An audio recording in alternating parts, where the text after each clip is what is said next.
What's up, everyone? Hey, Red Feather. Sorry, sorry I'm late. Sorry about last week. It's been busy for like last 2 fucking weeks for me, so I thought we were supposed to be a shutdown. Pin's not here right now. She said she was gonna be running late also, so but that was before the normal startup time too, so I don't know where she is. She'll probably be in soon. Who knows?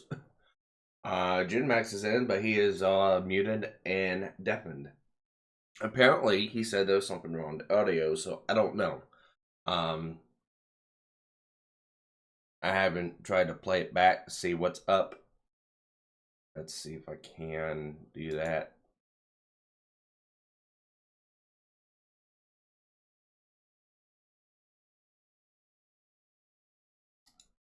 And I don't hear no issues with audio so far, but who knows?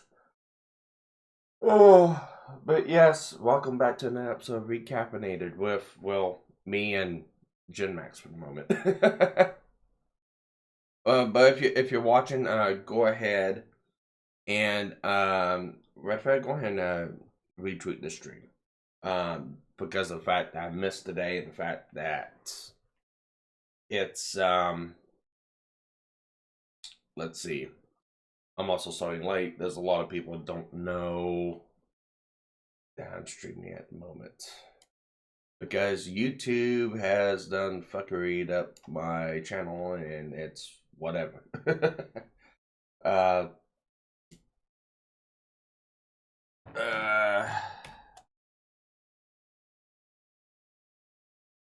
and everyone for life. Now it's everyone in the Discord. Oh yeah, that's right. You don't have Twitter, don't you? Okay, well, never mind then. Thanks anyways. But no, I've been busy for the past 2 weeks. Last weekend, I ended up canceling because I had a limited opportunity to utilize a 4,500 dually pickup truck to haul junk and stuff from my place Is to the the music dump. done? Yeah, the music's done.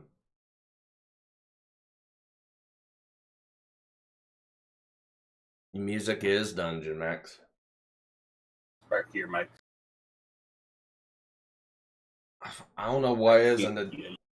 It's something to Discord, not YouTube, because YouTube's working just fine. Oh, maybe it helps if I unmute. I said that like twice. It's like, okay, maybe it helps if I unmute the damn mic. Yeah, God, I'm fucking tired. Oh, I can't blame it. I went to bed at 6 last night. So I can't blame it. You're tired. But no, last week I had a limited opportunity to utilize a big dually pickup truck to haul a bunch of trash and junk that the trash service won't fucking collect. So I ended up making 3-4 loads from my place to my parents' house because they have a big fucking dumpster at their place. So I took liberties and took the opportunity to utilize it. But that was an all day affair. So I was working from morning until evening time, loading and dumping and loading and dumping. So that's why last Sunday I had to cancel. And along with that, I also bought a brand new pickup. Well, I wouldn't say brand new. It's a 91 Ford Ranger. Newish. Yeah, New to you. newish. It's New new to to you. me. It's new to me. I sold a wrecked 94 Ford Ranger that I had for the longest time.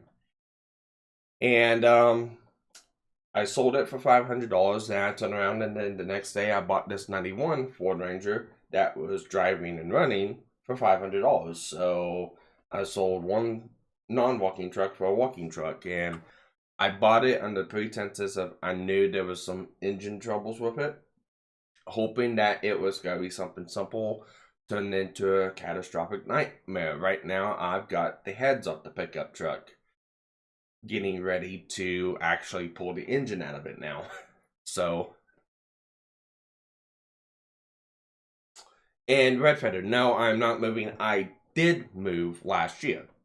I moved from a house on property I owned that was with my mom and dad's, because where they live at, I actually own that property as well. So I own this place, I own the place that my mom and dad live on. And we had a trail house on there that I was using until I got flooded. And I moved up to here. The problem is, and trying to get stuff set up here, buying a bunch of stuff, like a bunch of shelves, gunning out the shed because I had a bunch of junk in the shed, tree limbs, shit that was along the fucking fence line, shit that was up in the attic, junk that I don't need anymore, just, getting rid of stuff to make room. Accumulated a large fucking pile of junk outside that I've been collecting for like 3 or 4 months. And I finally got to the point where it's like, I have to do something with it. So I ended up taking a day off to do that. But no, with that, the last couple days I've been working on this Ford Ranger, and right now I'm just trying to get to the point of getting the engine out so I can get it put up on a stand so I can actually figure out exactly where metal is coming from the engine, so I can at least get it repaired, get it up, get it driving, and then when the shutdown ends, get it tagged, titled, and insured, and using it as my daily driver so I can actually do the same thing to this fucking Explorer of mine, because I got to tear the top end apart to fix the oil leak that's happening on that. Yeah, I mean, I guess you could say it's spring cleaning. But no, I finally got my garage cleaned out enough to like get this truck in. And I finally got all the shit that was in the garage and the closet that was for my computer room. I still need to go through and organize it. I'll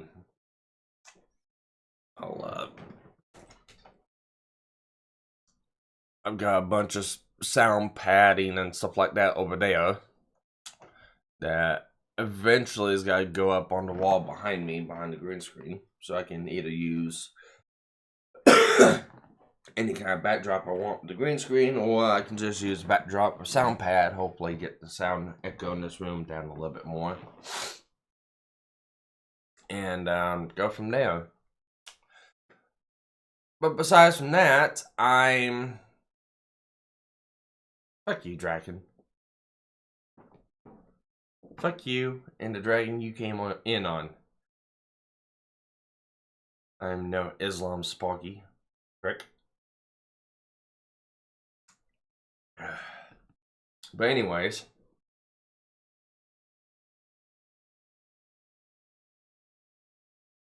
Today's show is probably going to be a little bit of a short show. I figure we at least stream and do something. I can at least explain why I haven't been streaming for like the last day, or why I haven't done a launch yet. There's a lot of things I need to get done. And just not enough time to do it. Now, working overtime every now and then at work, and then some days going home early and then doing stuff at the house because of that it's slowed down, and I'm, it's just the fucking daily bullshit of the new coronavirus life. Life with Corona. Life of Corona.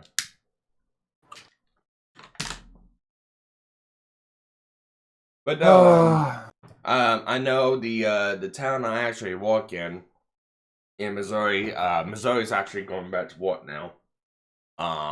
They'll be opening stuff and all that other good junk like that. Same with Oklahoma. Oklahoma's starting to open back up, but they're opening back up more slowly than other places. For what reason, I don't know. because in this area there's only like 100 cases within 100 square miles. It's stupid. But yeah, my fiance's still been fighting with the unemployment. She filed beginning of April. She was able to get a debit card, but after that, the system kept telling her she does not qualify to schedule for her work placements every week. And she's been fighting with that ever since April and has not been able to get a hold of anyone.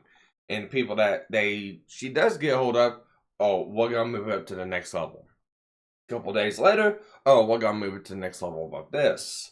A couple days later, oh, we're gonna put you up to the higher ups on this one. And it's like, just fucking fix it. It's like, it's been a month now. You know, and she helps me pay the utilities of this place. And I take care of all the other bills and shit like that. So, luckily, she has enough money saved up in her accounts to where she can take care of the utility bills for at least another 2 or 3 months. We're hoping unemployment will get sorted out by then, or she can at least go back to her job.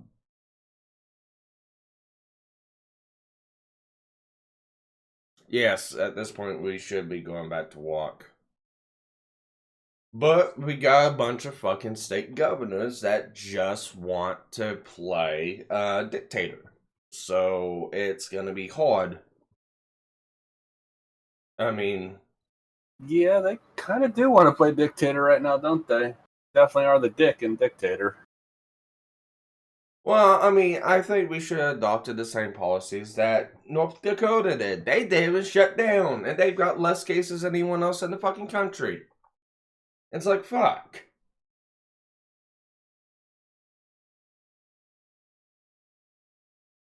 I've said this many times, many times on Facebook and on Twitter.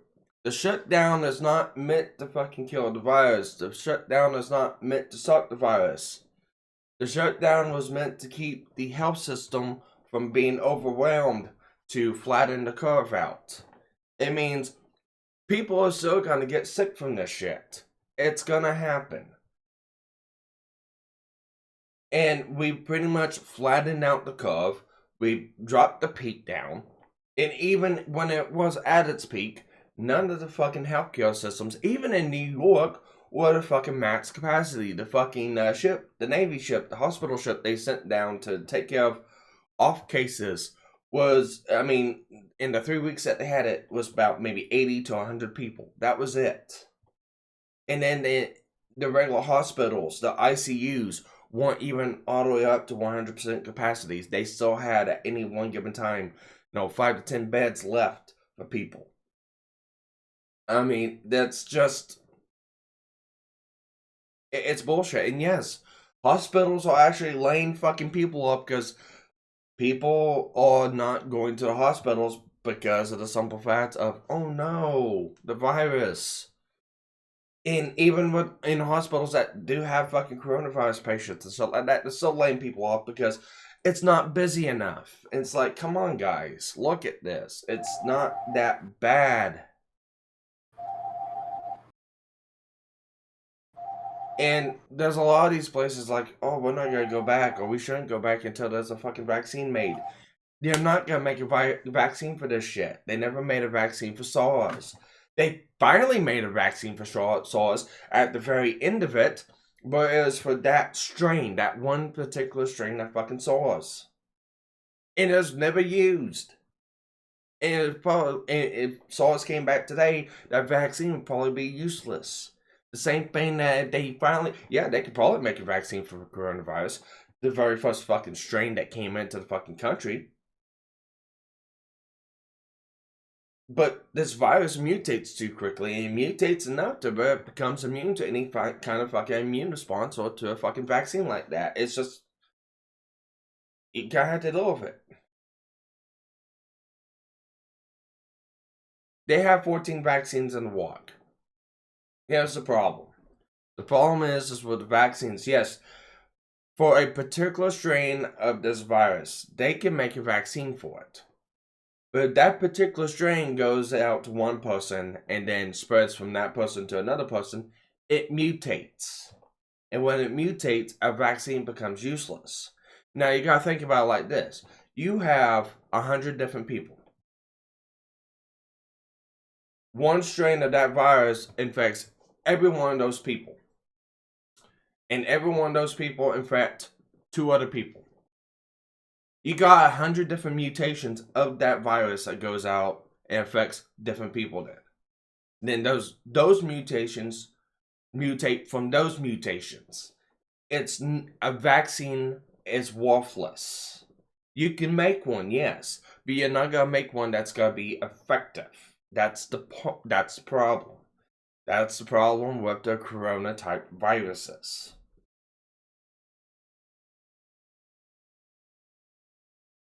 So,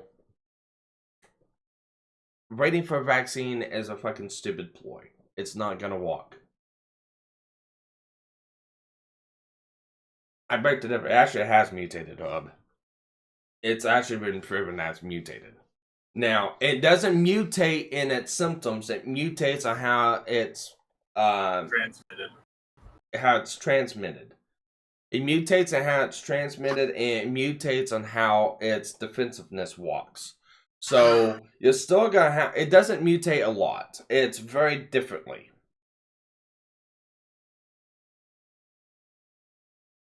Trust the sparkles. Huh?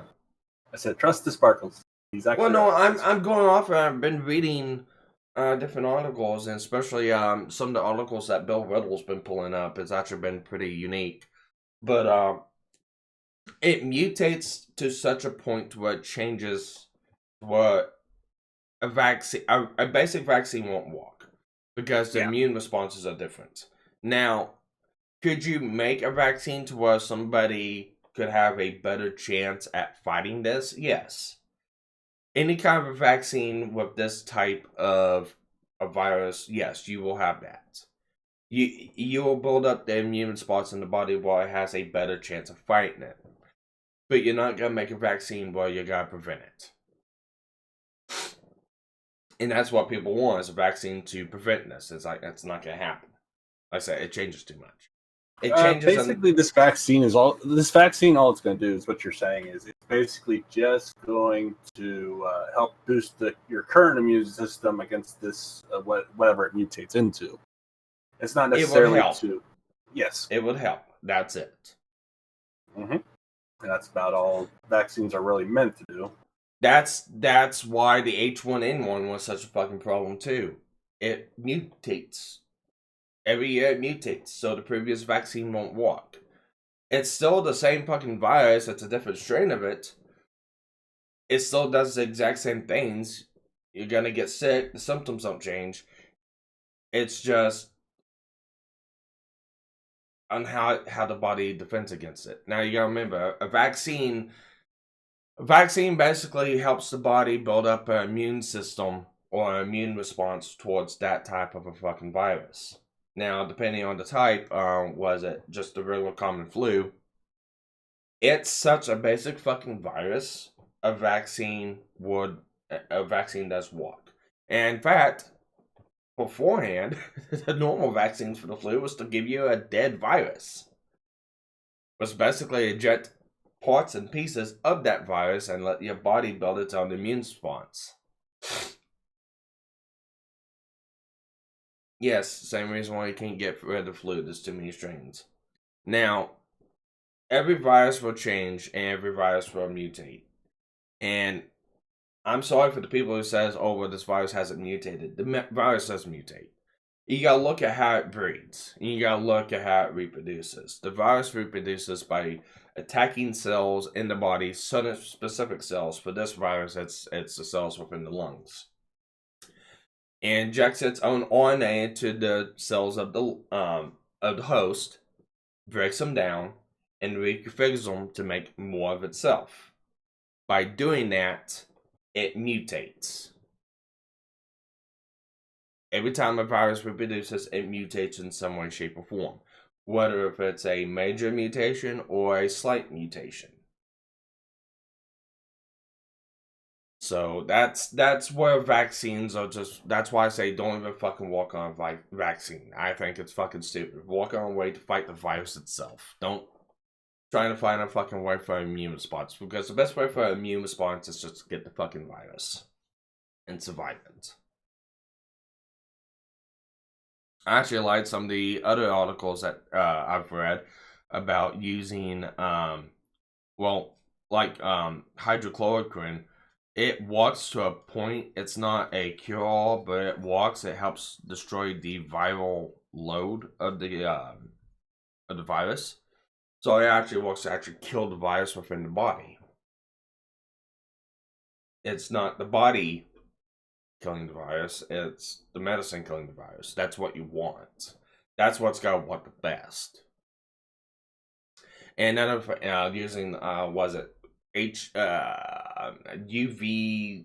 UVC light, I think is another one that they've been looking at, is using a type of UV light to help destroy the virus.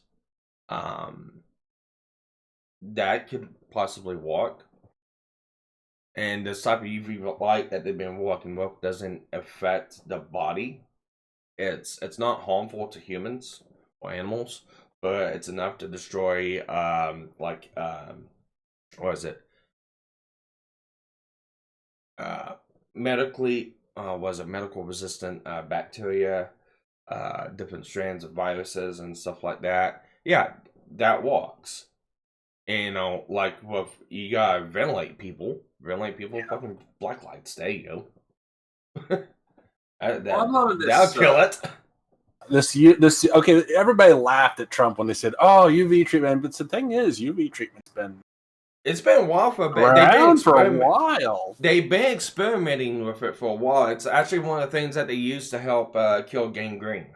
Yeah, and they laughed at him for it, and I was like, well, okay, so Bill Riddle kind of broke it down. So whenever the whole fucking last news conference where they were making a big fuss, do not inject hand sanitizer or disinfectant in your body, and standing outside in the sun will kill this, being fucking stupid and hyperbolic like the fucking media always is.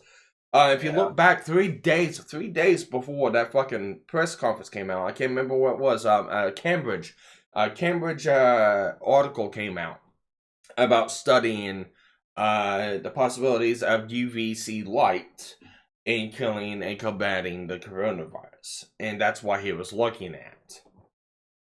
And as far as like, oh my god, don't drink bleach, oh my god, don't do this, oh my god, don't do. And it's like, you gotta look at the society right now. If you live in kind of a fucking major town, you drink the water from the town, you're drinking a type of bleach. You really are, because they use it to treat the water, kill bacteria and viruses. It's a low dosage, but still, it's what I'm saying is the news media kind of dismissed it as, oh, it's bullshit. This would never work. Is like, it's been working for like 10, 20, 30 years, possibly longer in some places, on how they treat water. And like I said, hydrochloroquine is actually one of those type of medicines that actually does that. They inject it in and it helps destroy the virus. It fights and combats against the virus. And that's two different things, and a lot of people don't understand. And it's like, we need a vaccine to help kill the virus. And it's like, the vaccine doesn't kill the virus. The vaccine prepares and helps the body with an immune response for the body to fight against the virus when you do get it. That means you're still gonna get it. It just depends on how well the body fights back against it. That's one of the reasons why that they've been using plasma from recovered patients. Basically taking plasma from recovered patients and injecting it into patients that actually are fighting this still. Because plasma is one of the main elements in the blood that actually contains white blood cells. That actually contains the antibodies to help fight against this stuff. Plasma is used for different ailments and sicknesses for different kind of immune system diseases and people that have weakened immune systems. That's what plasma is utilized for. That's one of the reasons why I like donating, because my plasma goes to help people like that. Plus, it also gives me a little bit more money in my pocket too, because they do compensate you for that. Yes. Yes, I know, and that's exactly true. YouTube, and I'm. When it comes down to it, you can't argue with YouTube because I mean it's their platform. Yeah, you can say it's not right. You can say it's bullshit and stuff like that. And yeah, I agree, it's not right. It's bullshit. But still, if they want to come out and say that they're going to follow what the World Health Organization says, even though they're wrong, and if you go against what the World Health Organization says, and they got to take a video, they can do that. It's bullshit, but they can do that. Just like if you say something wrong on YouTube and somebody flags your fucking video and the video comes down, they go, well, you didn't do anything wrong, but still, you did something wrong that YouTube said, oh, well, we don't want this video on no more. I mean, it happens. You take that chance.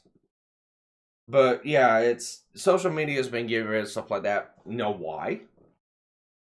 Social media, news outlets, news channels, the property not this. Why? Well, the economy shut down. How are they fucking property off this? Because the economy shut down? People are stuck inside their houses and have nothing else to do now. They are looking to social media and television for information. That's the only thing that they can do. So their ratings are going through the roof. Their interactions are going through the roof. They're liking it. They're making money off of it. Of course they're gonna want this to fucking continue. Of course they're gonna try to continue to spread fucking panic and fear and shit like that. And it's bullshit.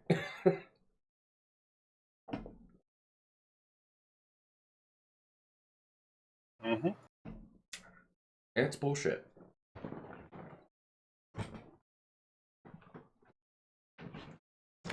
But no, for people who say they're ready for a vaccine, I tell them, fuck you.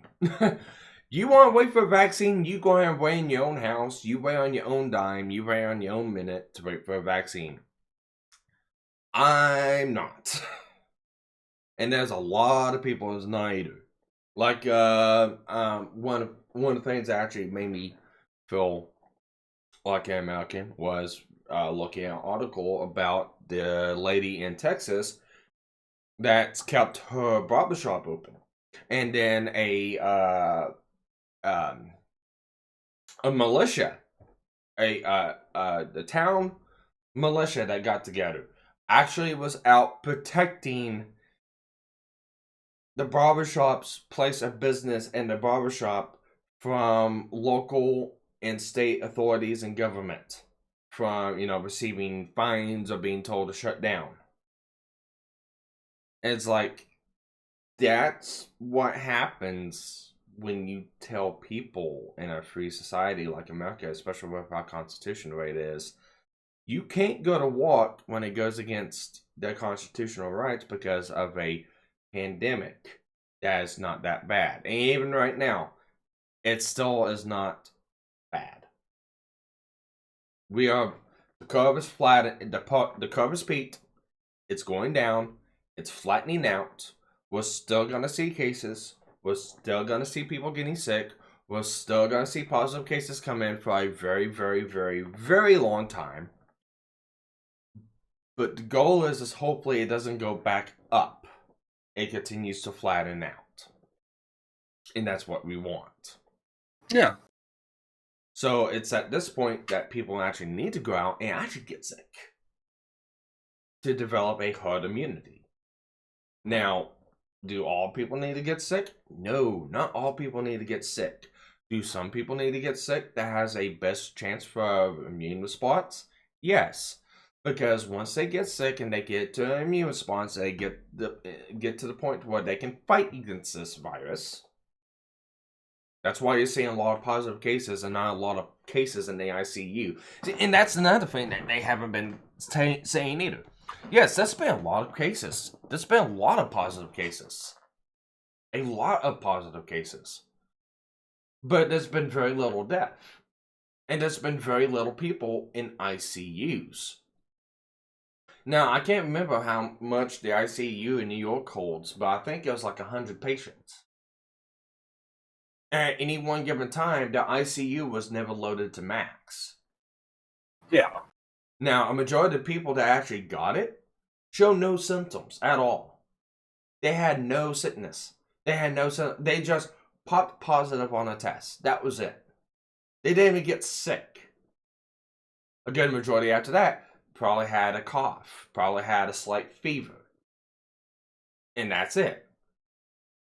And a couple of them on top of that probably, felt like dog shit. But there's a very few number that actually went into the ICU. And it's a very few number of that actually died.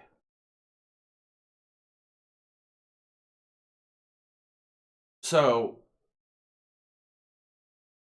you might get it, but you probably won't ever show any symptoms. And it's going to happen that way. Like, with me with flu. I think the last time I've ever had a flu shot has been about 10 years ago. That is the last time I got a flu shot. And that is the last time I actually got flu. Because I actually got the flu a couple days after I got the fucking flu shot. That's why after that I said, fuck this, I'm not taking a flu shot no more. And before that, I never got the flu. It was one of those, oh, the flu's gotta be bad this year. We recommend everyone take the flu shot. I took the flu shot. I was down for 2 fucking weeks sick. It's like, fuck this shit. Yeah, every time I get a flu shot, I get sick too. Yeah, and ever since then, it's like, fuck this. I'm not taking a vaccine for a flu shot. I'm not taking any vaccines except for the basic vaccines that they give you as a fucking child. That's it. And besides from that, I never get the flu. I'll get bronchitis. I'll get, some stupid shit like that. My fucking allergies will trigger a fucking summer cold.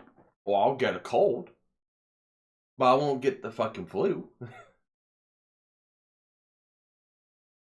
My fiance gets the flu all the fucking time.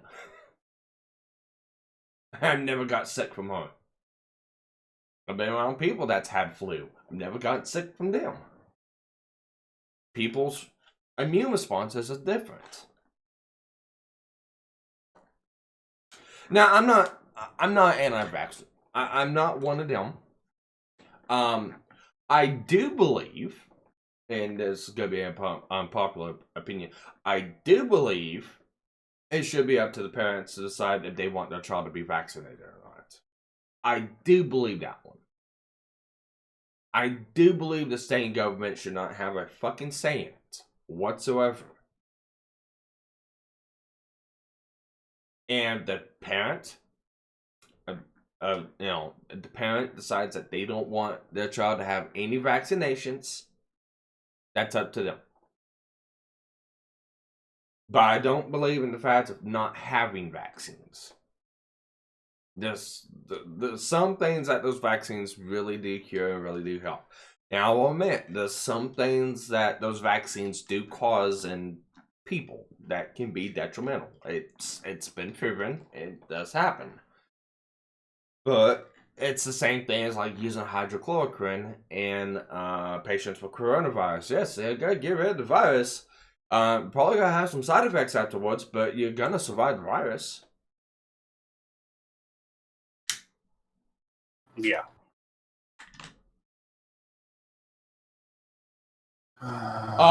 Red feather? No, it's not. Especially in Oklahoma. Oklahoma is not. It is mandatory for your child to be vaccinated by the state. To go to school or just to live? Yeah, they won't allow your child to go to school if they've not been vaccinated. Okay, well, I mean, yeah. Then yeah, no big deal because a lot of people don't go to school anymore anyways. Well, what I'm saying is they require it for kids to go to school, or just anything, really.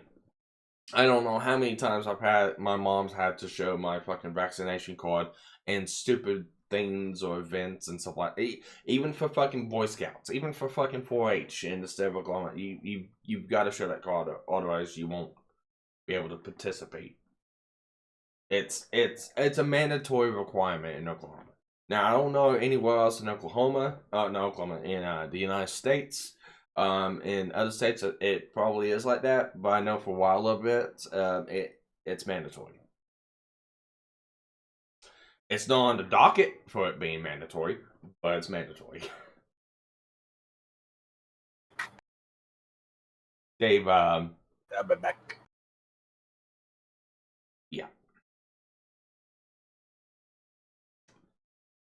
But yeah, it's been fucking hilarious watching this shit. And one of the towns, and I'll say this much right now, one of the towns that's to the north of me, when this whole thing started and started going to storm season, they put out a PSA stating, "We are closing down the public shelters because of coronavirus and the effects that it might have and detrimental to the health." Is like, you're shutting down storm shelters to protect against a fucking tornado. Saying that you're gonna protect the people by keeping them out in a storm in case a tornado rips through the storm, so they won't so they won't get fucking coronavirus. Are you fucking dumb? And then 2 weeks ago, we had a series of bad storms come through the area, and all of a sudden they're like, "The public shelters are now open. Please take shelter," and stuff like that, and please take proper medical precautions, please have a mask, and this and that. It's like, did you finally get your head out of your ass? I might have learned that they were liable if people died during a storm. They are liable, and I stated that to them. I fucking went at them publicly as a fucking citizen of the county and the townships around the area, and as a fucking former volunteer firefighter. It's like, you are fucking stupid. Why are you closing down public storm shelters in an area known for F4 and F5 fucking tornadoes coming through here? The I-44 corridor is the middle part, is the core center of fucking Tornado Alley. If you draw a fucking map all the way down from northeast Texas all the way up to fucking Illinois, that whole fucking corridor up there is Tornado Alley, and it spans over about the line is about 500 to 800 miles wide. And the center of it, the shooting gallery of it, is a place called the I-44 corridor. And if you look at the map, I-44 runs from the southern east part of Oklahoma diagonally to the northeast part of Oklahoma, all the way up through Missouri, all the way from Joplin to Springfield to St. Louis. Storms like to follow I-44 highway, the I-44 interstate. The town I live in, the interstate goes through the dead middle of it. This area is known for bad fucking tornadoes. In the last 10 years, this county alone has experienced over about 50 tornadoes in the last 10 years. This county alone. And it's like, you're shutting down public shelters? Let me tell you a little bit of story. The Joplin tornado back in 2011. A bunch of people took shelter in fucking Home Depot. Guess what? Home Depot got sued for $200 million because they didn't have public storm shelters for people to take shelter in. And it's like, a township is telling people at the township, "Oh, well, the storm shelters are shut down. You must take shelter elsewhere because of COVID." You'll open yourself up to a lawsuit you do not want to fight because you will lose.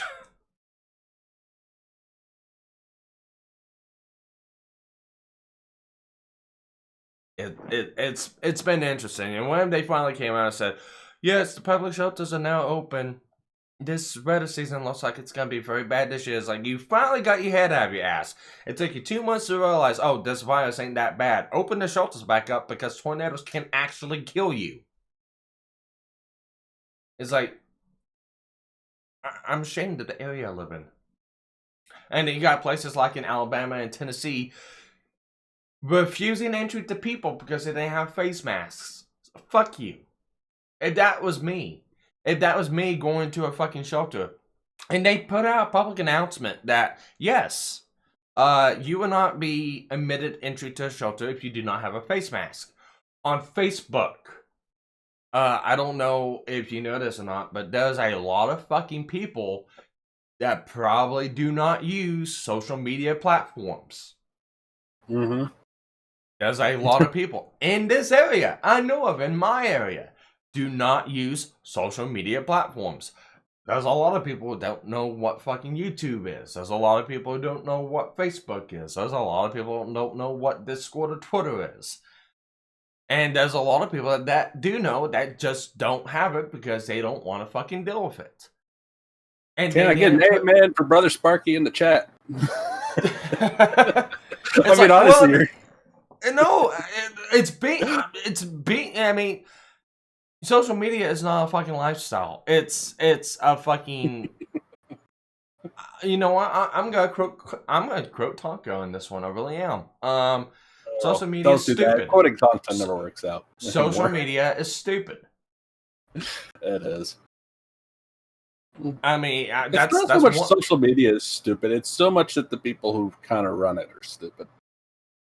It is. But and the real problem with social media is it's social media itself. It is the people. It's the people on it. I know. Well, and not so much the people on it. It's the people who run it. Because the people who run it are setting these rules and setting these guidelines that the government is then following for some strange, fucked up reason. And then we get the issues we're having right now. The social media is trying to be our government. You got Google, Facebook, Twitter, all trying to be, hey, we're going to dictate the rules in the world. We're going to make these laws. These are our laws. And if you break them, we're going to get you arrested. That is the way it has been for a very long time. And we're just kind of letting it happen. Yeah, well, when it comes down to it, again, that's one of the risks you take by going on social platforms because they are not government controlled. They are private entity controlled. But they're trying to force their way into government is what I'm saying. They're trying to. I know.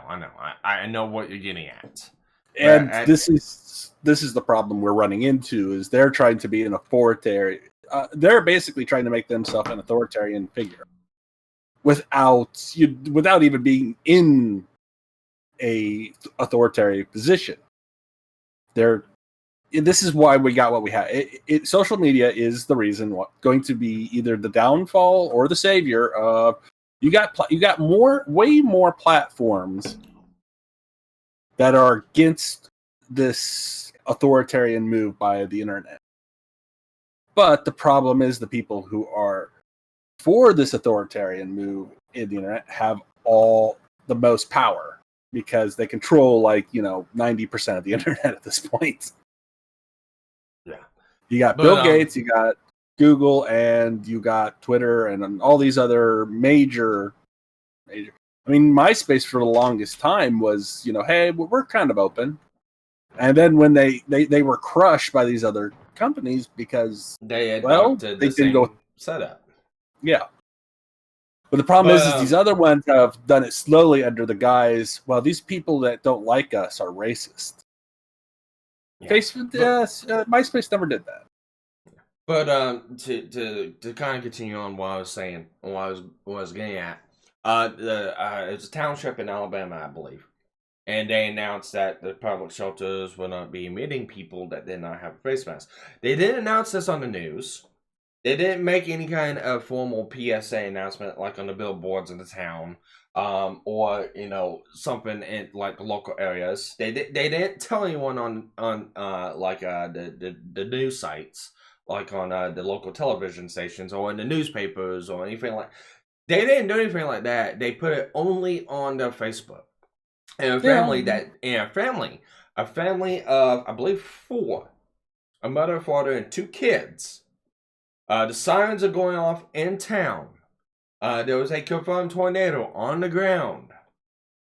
They went to the public shelters because they have no shelter of their own. Went to town. Went to the shelter. went to go in, and the guy at the door motioned, "Do they have a face mask?" And they said no, and they shut the door on them. Oh my! That's a lawsuit. That's already a lawsuit. Yes, that's a fucking lawsuit. Those people are set for life. Oh yeah, I know. They are set for. But you life. got stupid people like that. Stupidity has run amok because of this fucking coronavirus bullshit. Like I said, and I think I said this before on the live stream. You give me. I don't care if it's an F1 tornado. I really don't care. But F1 to F5 on the EF1 EF5. Excuse me, I forgot. It's the enhanced Vegeta skill now. But the I don't care. You give me a public shelter, and you have somebody with the Black Plague, you have somebody with fucking tuberculosis, you have somebody with fucking leprosy, and somebody with fucking coronavirus, all sitting in there. And that's the only place of fucking shelter. And I had no access to a mask. I had no access to any kind of protective equipment. I will take my chance in that shelter than with that fucking tornado. Mm-hmm.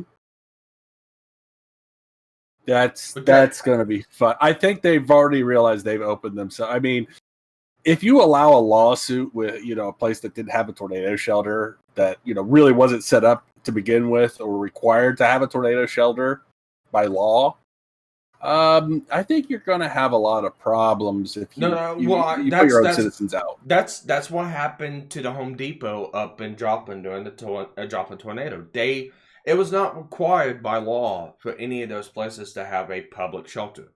It was not. They do not have to have a public shelter. But for the fact that so many people died in the Home Depot, and the families sued Home Depot because they did not have a public storm shelter, they still won. I mean, did they even have a private shelter? No. Or the only shelters that they had were like the fucking bathrooms or something like that. But again, I gotta go and look at it like this. Unfortunately, I was addicted to the fucking families that was going out at Home Depot, and it's like I told them, it's like your family ran into Home Depot to shelter from a fucking tornado. Yes, that is the equivalent of trying to take shelter in the barn at the end of fucking Twister. That is a death march. That is suicide. You got aisles full of fucking nails and screws. You got aisles full of fucking saw blades and fucking sharp objects. You are walking into a fucking shooting gallery if you're attempting to take shelter within a fucking Home Depot. Within any kind of a fucking store like that. And it's like, I would have drove. I would have kept going. Because they wasn't in Home Depot shopping. They were driving and drove off the road to go into the building to seek shelter, which I'm not going to say is a bad thing, but it wasn't a smart thing either. It's like, fuck. You fucked up and send. And Pin just sent me a message. She'll be jumping in just a bit. But I might have fucked up, yes. But it's like, yeah, not to make fun of people who died, but yeah, but that really scene, stupid. It is, but that scene gets me every time. They're running for the cornfield. They run around the fucking fence with the horses. They run into the barn. And they close the door and they get up and it's like, what the fuck is this? I look at this. I was like, you gotta be kidding me. There's swords, sickles, scythes, and everything. And that's like, oh my god, who are these people? It's like, I don't think so. I was like, no, I don't think so either. I mean, honestly, running into a barn is dumb because if you've ever been in a barn, you know that there is shit in there that will kill you, even if those knives weren't in there. All right, stop. So.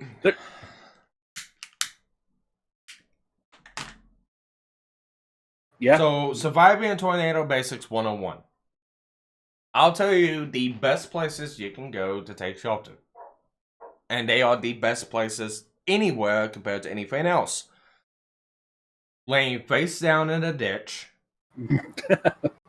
No, it walks. Well, I know, but the way you present it, Sparky, it just All right. So there's a you may big want to explain it a issue. little bit better. I won't. So there's a big issue, especially with Tornado Island, especially the I-44 corridor. There's a lot of interstates, but there's also a lot of bridges that cross over those interstates. A lot of things a lot of people do that is a big no-no is taking cover underneath an overpass. That is the last place. You'll be better off taking shelter in the open in your vehicle than taking shelter underneath an overpass. Why?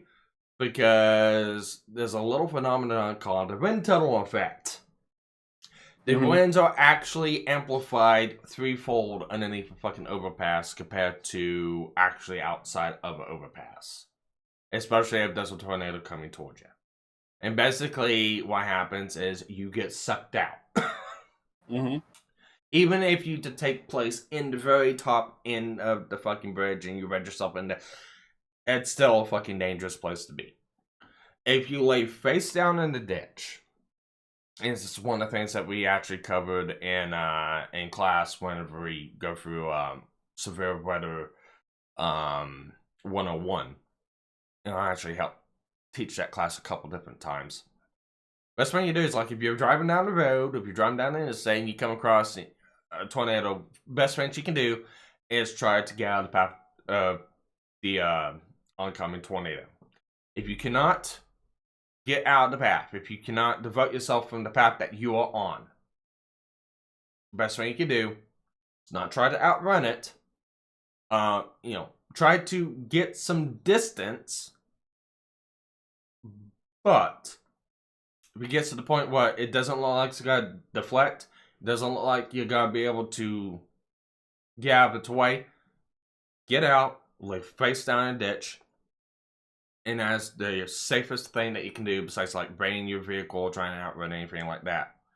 Because by laying face down in a ditch, you get rid of any kind of surface area that goes over you. So you basically act like a wind foil. And it's been proven it works. That or a ravine. Or a pit in a shop. Some place that's underground. Some place that's below ground level. Or at least dips down a little bit. That's the best places that you can go survive. Like at my shop that I walk at. We don't have a pit in the shop. And the basic procedure is to go into the fucking bathroom. It's not a concrete building. It's a metal tin building. The inside in places is concrete. And the procedure is to get up against the wall and take shelter for that. And when they told us the plan for that, I told them, if we ever have a tornado, we have a big ravine out back. I will scale the fucking fence and I'll go down into the fucking ravine and I'll take shelter down there. Because I'll be safer down there than I would be in this building.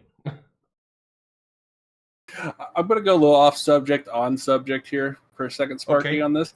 I want to give you an example from a movie that I know you're going to find bullshit. You're going to be like, what the fuck? Don't Superman. tell me it's not a twister. Oh, no, it's Superman. Where Mr. Kent decided, instead of sending his indestructible son, who could fake being a little bit distraught or having trouble moving around in the storm and be perfectly fine, could go and get the dog out of the truck safely, or send the old, crippled, hard-to-move man to get the dog. What is wrong with this scenario? Oh, God. Yeah. There were actually two things wrong with this scenario. One, fuck the dog. Sorry, I love dogs. I love pets. They're family. But F5 They don't tornado replace your actual family. Yeah, you can't replace your actual family and the trauma that your family is going to go through. Two, if you have a son that is literally indestructible and that tornado is like to him, like a fart in the wind to him, you send him out and have him act. That's my problem. What do you mean? Oh, I know what she's talking about. Yeah, Pin says, you mean I can't be like that guy from Twister? No, you cannot be like Jonas. Jonas was a Tie a fucking belt to a idiot. goddamn pipe. You mean tie a belt to a pipe? No, that's not. That was the main character. Yeah, I know. Tie a belt to the pipe. I'm talking about Jonas. I'm talking about like the guys in the black SUV with the trailer.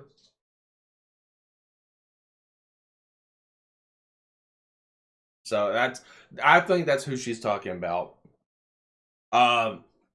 Could you? All right. So Trista did not get it wrong on that part. Like taking shelter in the warehouse. They did not get that wrong. You can. All right. So you can take shelter, and you can make yourself to where you won't get blown away. However, I highly doubt you're gonna survive.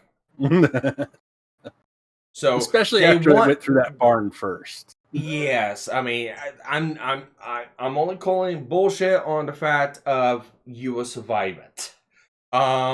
Could they go through it? Yes, they can go through it. Will they survive it? No, they won't. Anchoring down to a place like that, I mean, especially if you got no other place. Wasn't that a gas line though too? That was a well. Okay. I thought, because I looked at it and I thought, isn't that a gas line? Isn't that the dumbest thing you can do? No. So, basic well 101. Because we have a well at my second place. The pipe for that well goes down at least was it 75 to 100 feet into the ground, and that is the well shaft, and that is what actually holds and collects the water for the water at the house. One of the best places you can anchor and take make sure that you're not gonna get blown away. That's why I should say you're not gonna get blown away if you take anchor down. Highly doubt you're gonna survive it though.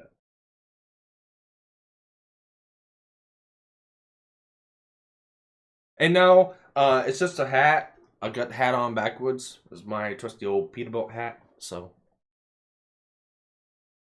I just got it on backwards.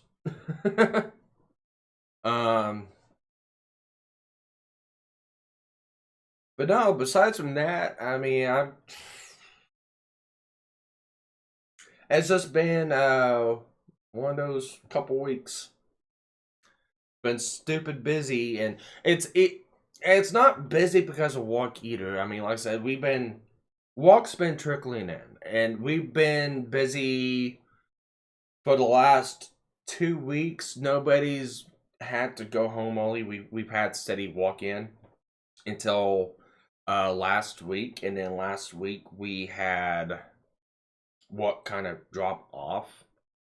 So it got to the point of, okay, we gotta send people home again. So I went ahead and bit the bullet, and it's like, I'll go ahead and go home because there's a lot of shit that I can do at the house right now. So and like I said, I got a lot of shit done. I have a shed outside that I don't know what the fucking people were thinking when they built it, but it is the flimsiest fucking shed I have ever seen. The walls, the paneling on the walls in the shed, it's probably 1/4 inch thick. That's how thick the wood is.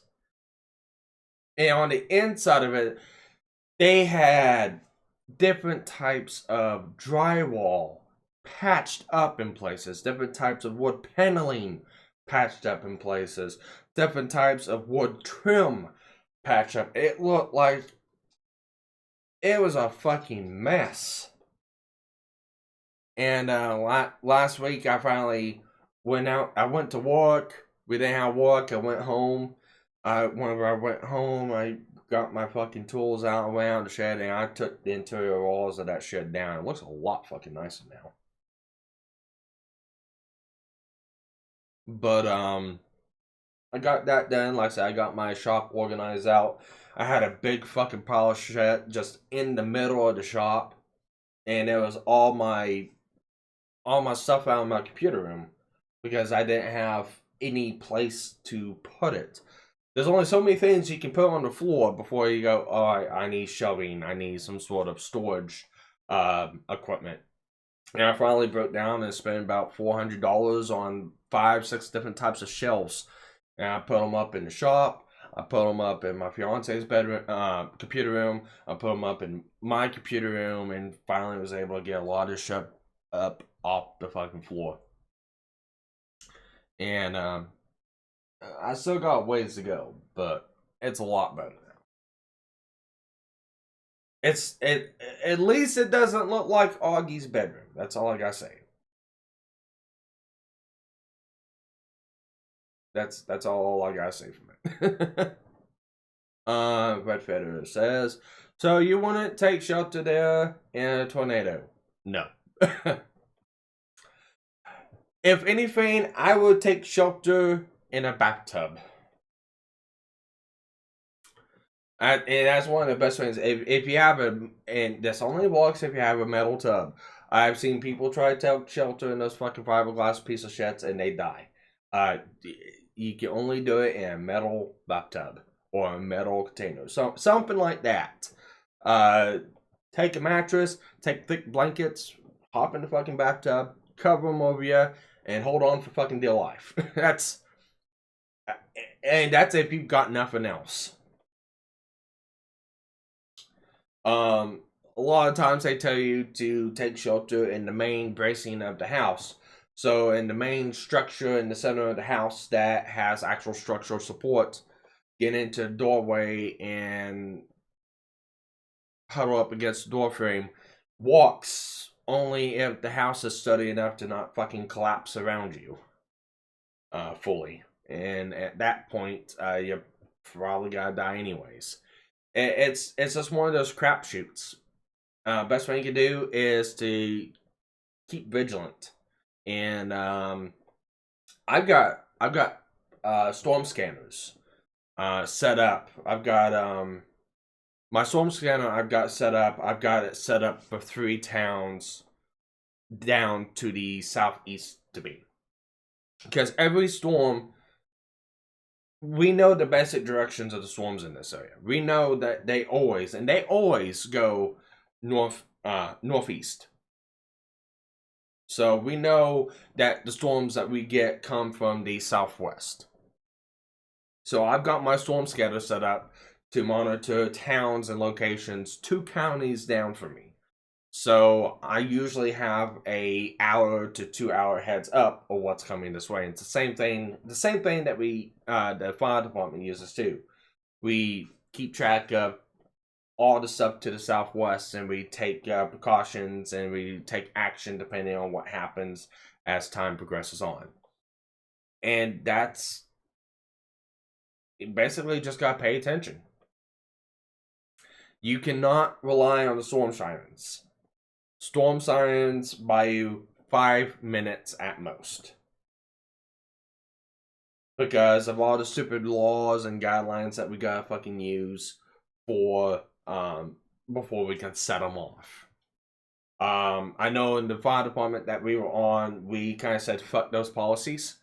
If there was signs of rotation, any signs of rotation in the town southwest of us, we hit the sirens.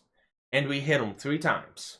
And that usually gave people 15 to 20 minutes to go take shelter. They've always been false alarms. If I were to have a fucking false alarm, then none at all. And we'd also announce over the PA speaker too. We hit the sirens once. And once the siren hit once, we go with a public service announcement stating that there has been rotation sighted in the town southwest of us. Please take shelter now. And then hit the sirens again. Or if there was a tornado on the ground, we would state that too. There's been a tornado sighted or spotted on the ground. So many miles southwest. It's approximately going this fast. Take shelter now and hit the sirens again. We at least try to let the people know that yes, there was a danger. It's just not going off for the hell of it. That was Joplin's issue. Joplin's issue was they would do a siren test every Monday, Wednesday and Friday at around 4 p.m. Every Friday at 4 p.m. What if it was a nice day or a bad day? It could be stormy outside and they still do the fucking siren test. And that's what fucked Joplin a lot. Because what ended up happening was the tornado hit Joplin at the same time they usually did the siren tests. So people took it as, oh, it's just the test. So that's what fucked Joplin a lot in the tornado. And since then, they went back down and they only test them once a month. And on the day they test, it's like Wednesday at noon at the beginning of the month. And if it's a stormy day, they do not even set them off. They wait until the next Wednesday. And if it's a stormy day then they just don't test the sirens for that month.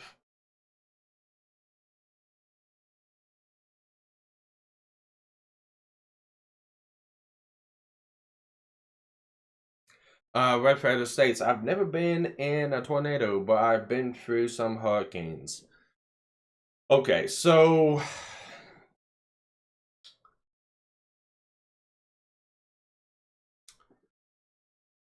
big differences between a tornado and a hurricane. Big differences. In a hurricane, the most common thing that's gonna kill you in a hurricane is gonna be storm surge. It's gonna be the rushing water from the water being displaced from the hurricane. That's what's gonna kill you the most. That's what causes the most death. Winds in a hurricane can get up to about 100 to 130 miles an hour, sometimes more. The winds in a EF3 tornado, EF4 tornado, at the base around the tornado, within about a mile of it, can get up to about 230, 240 miles an hour. The problem is that they're so compact and so... It's hard to tell when it's gonna hit. It's really hard to tell when they're gonna hit. Especially if they're rain wrapped. Especially if they're middle of the night. It's like playing Russian roulette. You don't know where it's gonna go. And basically anything it touches, it's going to destroy it unless it's a really solid foundation. And even some EF5 tornadoes, like I'll go back to the one that hit Joplin. Mercy Hospital, or was it? I think it was Mercy Hospital. It was one of the big hospitals in Joplin. It was a solid concrete foundation. It got hit head on by this EF5 tornado. It knocked it off its foundation by 2 foot. The entire hospital. The hospital had to be demolished. And they rebuilt elsewhere. But that's sort of the power of one of these tornadoes. And I've been in 2 tornadoes. I've been in one where I've had to take in shelter, and that was in the Joplin tornado. I was working at I believe Petra at the time, and we ended up having to take shelter in the pits because where Petra was compared to where the Joplin tornado hit was about a mile away. We actually saw the tornado go to the north and go into town. I mean, it was an eerie thing. And then afterwards, I ended up leaving work to go help with the fire department in search and rescues, and then later on, search and recoveries. Afterwards, the last tornado I went through was actually one that hit next to where I lived at. There's a set of bridges in a park, and where we set up, or one of us was set up for storm spotting, is west of that bridge, and it was a bad location, especially for the time and what was happening, because the tornado that was, it was an EF1. It was a very, very weak tornado, but it was an EF1, and my fault, because I didn't go through my scout ahead beforehand. We just went out and we set up in our locations and our places. So we know that there was a stone masoned outhouses or bathrooms down at the base of the park. Because where these two bridges are in the middle is kind of a center island, and then it goes down into the waterfront, and down by the waterfront there was restrooms there, and they were made out of stone.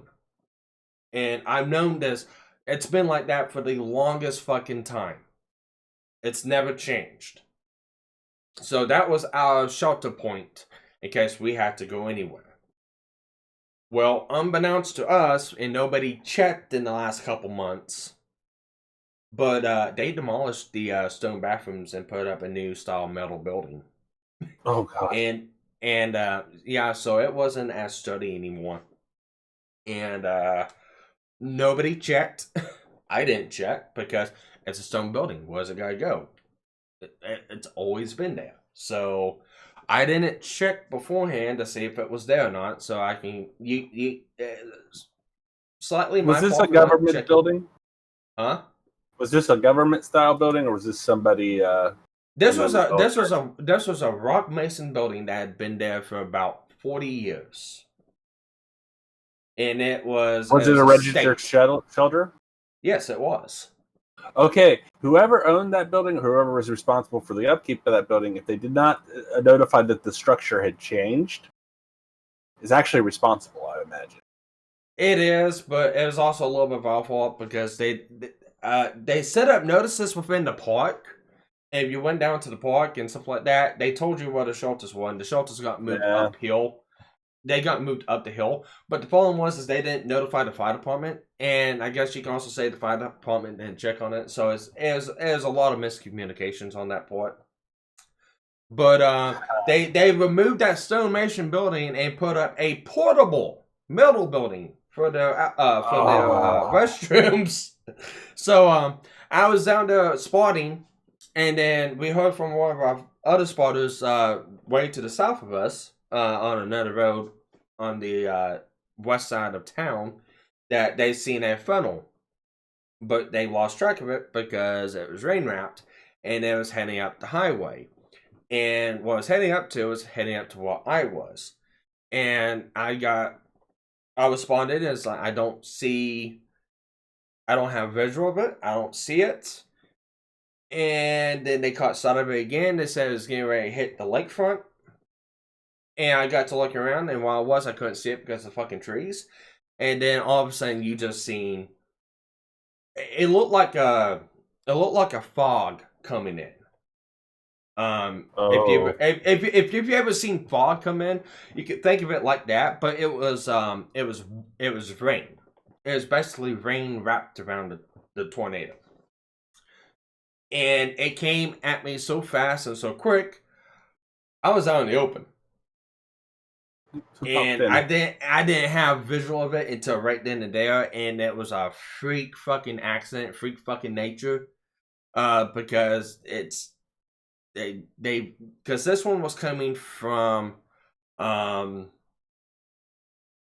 it was coming from the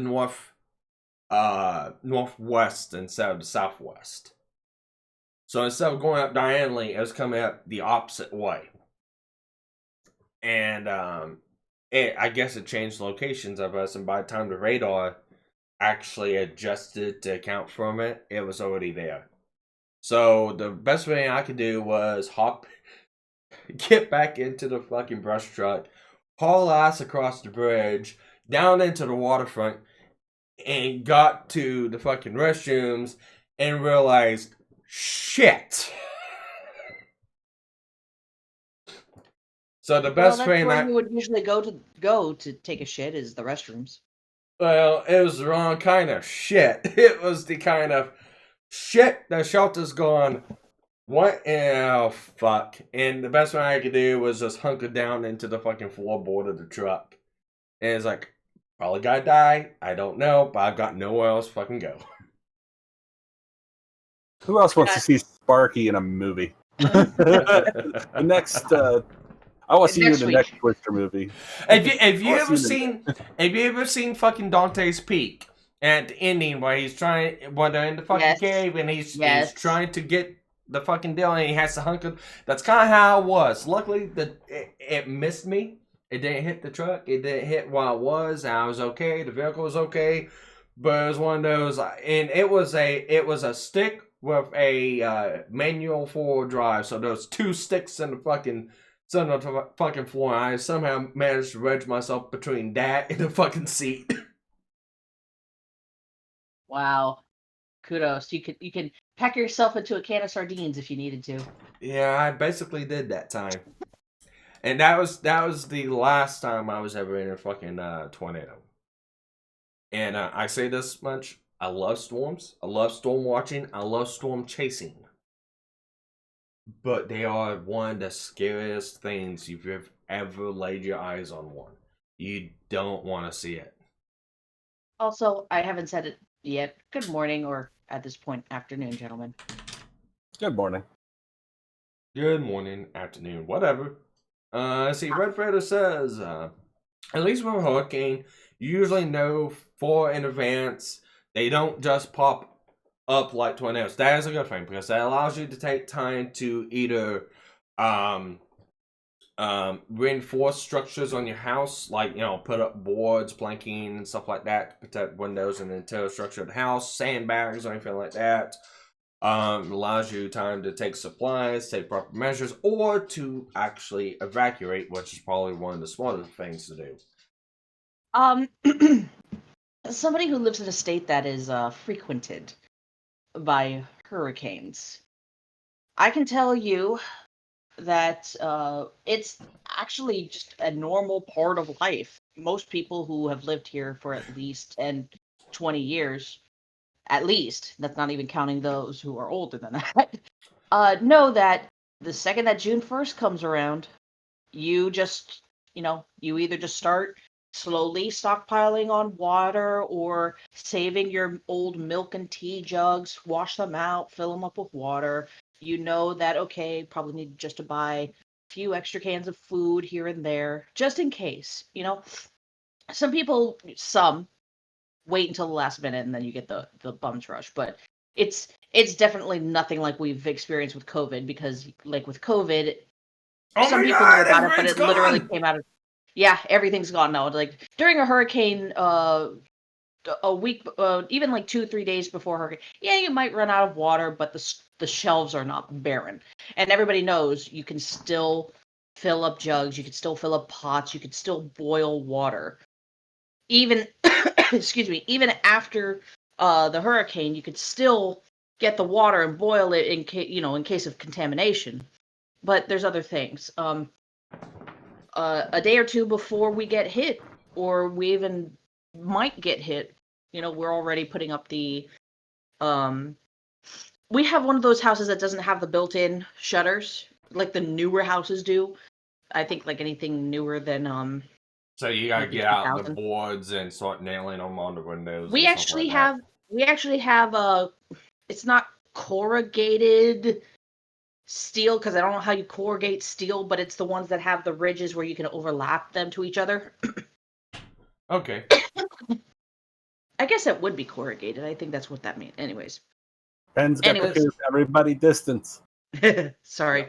That's okay. So yeah, we're already putting those up. Those who haven't or couldn't afford to get the steel, because those do run out too, go and get wood. Those who don't have anything, there used to be a thing where you would put duct tape or some kind of tape, at least that if the glass on the windows broke, they wouldn't break apart. But I've heard recently that that's actually not good for your windows. All right. Doing that, I understand the concept because it's the exact same thing we do on trucks when we replace windshields. Because you got to cut the rubber on the windshields and pop them out. But when you pop them out, you always break the windshield. So we'll always take masking tape and put on the inside and outside the window, and that basically that keeps it from like spraying particles on the truck or inside the truck. So I get the concept of it, but yes, that's really hard on the fucking windows. Exactly. But I lived through both. I mean, I lived through almost every hurricane that comes in here. We usually get the dirty side of the storm because it just ends up going up the coastal, the east part of the coast. you The guys few that end up, mostly get the rains, and sometimes storm surges. But where you're at, you probably don't even get storm surge. no, we don't really get storm surge, but I don't get storm surge. I think this is something that I had explained to you before when I doxed myself to you and only you. Well, you and Dragon and Rogue and Jim. So I'm pretty much fucked. I know, Ped, the good news about that, it's only those three because I've already forgotten. Oh, okay. Traumatic brain injury. She can go out. She can go out her back window and see Disney World or Land or whatever it's called. I wish I could. Actually, no, I don't. Actually, no, I don't because I'd never get to sleep. Anyways, I'm trying to help you out here, Ben. I appreciate it. Thank you so much. I am the person who will constantly shoot myself in the foot and say, no, what are you talking about? It's fine. It's fine. It's fine. Bam! No, that's not another hole. Anyways. So where I'm at, there's usually just a landmark defining feature, like one of the major highways here, that basically separates the areas of before this highway expect storm surge and flooding. After this area, don't. It's just like this is the tail end of where the flooding may occur. And even that is a good 2 miles in from the coast. Anyways, the mentality behind the being prepared, yes, as Red Feather had said. Speaking of generators, I got another story about that one. The being prepared. Well, I'm gonna chime in after you get done with this one. Cool. Is we know it's coming because we know that this is the area that we live in, and it's a different kind of dangerous than a tornado. Like you said, tornadoes come out of nowhere and you have very little time to prepare, like seconds at best. For us, depends on the storm. For us, people are watching 2 weeks ahead of time when it first forms out in the Atlantic, all the way out by Africa. And we don't really start worrying about it until it gets closer to like Puerto Rico or Cuba. I would say Cuba. And you got different stages and signs too, because if it's a tropical depression, it comes out, it then builds up to a tropical. It's going to be a really terrible thunderstorm with maybe a little bit of hail and you can kind of tell as it goes up how fast it develops. If it develops into like a tropical storm before it gets to these places, there's a good possibility it's going to end up being either a Category 1 or a Category 2 hurricane. Or if it's further out and the weather's just right, it could get up worse than that. But if it's like a tropical depression, tropical storm, by the time it gets past Puerto Rico, it's probably just going to be a bad thunderstorm. July and August are the worst months because the waters out in the Atlantic are the warmest. The second that's you could even track this. You could look back at past weather reports and the histories and all that. The second that sucker hits open warm water, it develops very fast. If we've had instances where we're literally watching the news and a hurricane Category 3 or 4 hits Cuba or even hits the Bahamas, just a little bit of land, and it starts to die down. But it starts to kill it. But then the second that it passes over in that little space between the Bahamas or Cuba to Florida, or even if it's going northward, the second that it hits open water again, it goes right back up. Like it'll die down from a category 3 down to like a category 2 or 1. It'll shoot back up to a 3 or 4. Just because now that heat, that warm water is fueling it again. Yeah. Also, the Gulf Stream, it basically starts at the tail end of Florida. That's why that sucker just gets carried upwards most of the time and out to sea. Again, most of the time. The other times where it just crosses over the state, it either just skirts the northern part of the. I'd say the northern part of the state or the Keys get affected the most. Very few times does it actually pass right over the center of the state. You know, like where Orlando would be. Yes, Disney. Disney seems to be hurricane proof. Well, it's the way they designed it. There's a couple reasons. One, you'll notice if you ever go to Disney, it's basically a giant a cauldron with walls around each of. I mean, they built that sucker to just withstand tornadoes and the way it was built. And the trees. A lot of people don't realize that Disney has a lot of swamp around it too, so it sucks up all that rain. In addition to that, despite what myths there are out there, no, that they don't rebuild the Disney castle every time that they have a hurricane, or there's no retractable floor where they just sink the castle into the ground during a hurricane. A lot of but here's a cool thing: a lot of the Disney is removable. They can and they can do it very quickly, too. Like the castle parts, but you can't dismantle the ride. No, the castle is not dismantleable. No. A lot of the roof and stuff on it is. So they're like the little spirals. They are removable, and they can come down and they can put caps on top of them. A lot of people don't realize that. I've actually read what they do when they do a hurricane. Those little the pointy tops, they remove them. Right, but the rest of the castle, there's something to do. But the rest of the castle is designed to like withstand hurricane force winds. Yeah, the roof isn't, but they basically remove those, put these caps, these metal and wood and caps, and just basically bolt them down with steel, and they weather the storm. Just like most everybody else. I mean, yeah. As far as generators go, Red Feather, just to let you know, the first time that we got a generator was for Hurricane Wilma. And I remember surviving through Andrew. So I've been through 2 major hurricanes where we were out of power for about a week. Me personally. The first time that we got a generator was for Wilma. The second that, the storm was finished, my dad had plenty of gasoline, filled that sucker up. And whenever I could steal a chance, because we would normally use it for like the microwave or other little things, I would hook up my TV and Xbox to that thing, and I would just play to pass some of the time.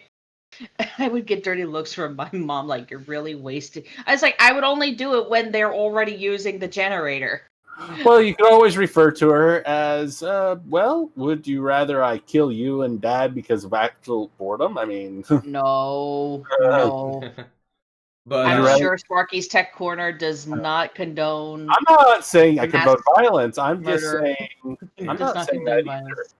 I'm not condoning violence. I'm saying that, when people get stressed and bored, violence comes out no matter what. So...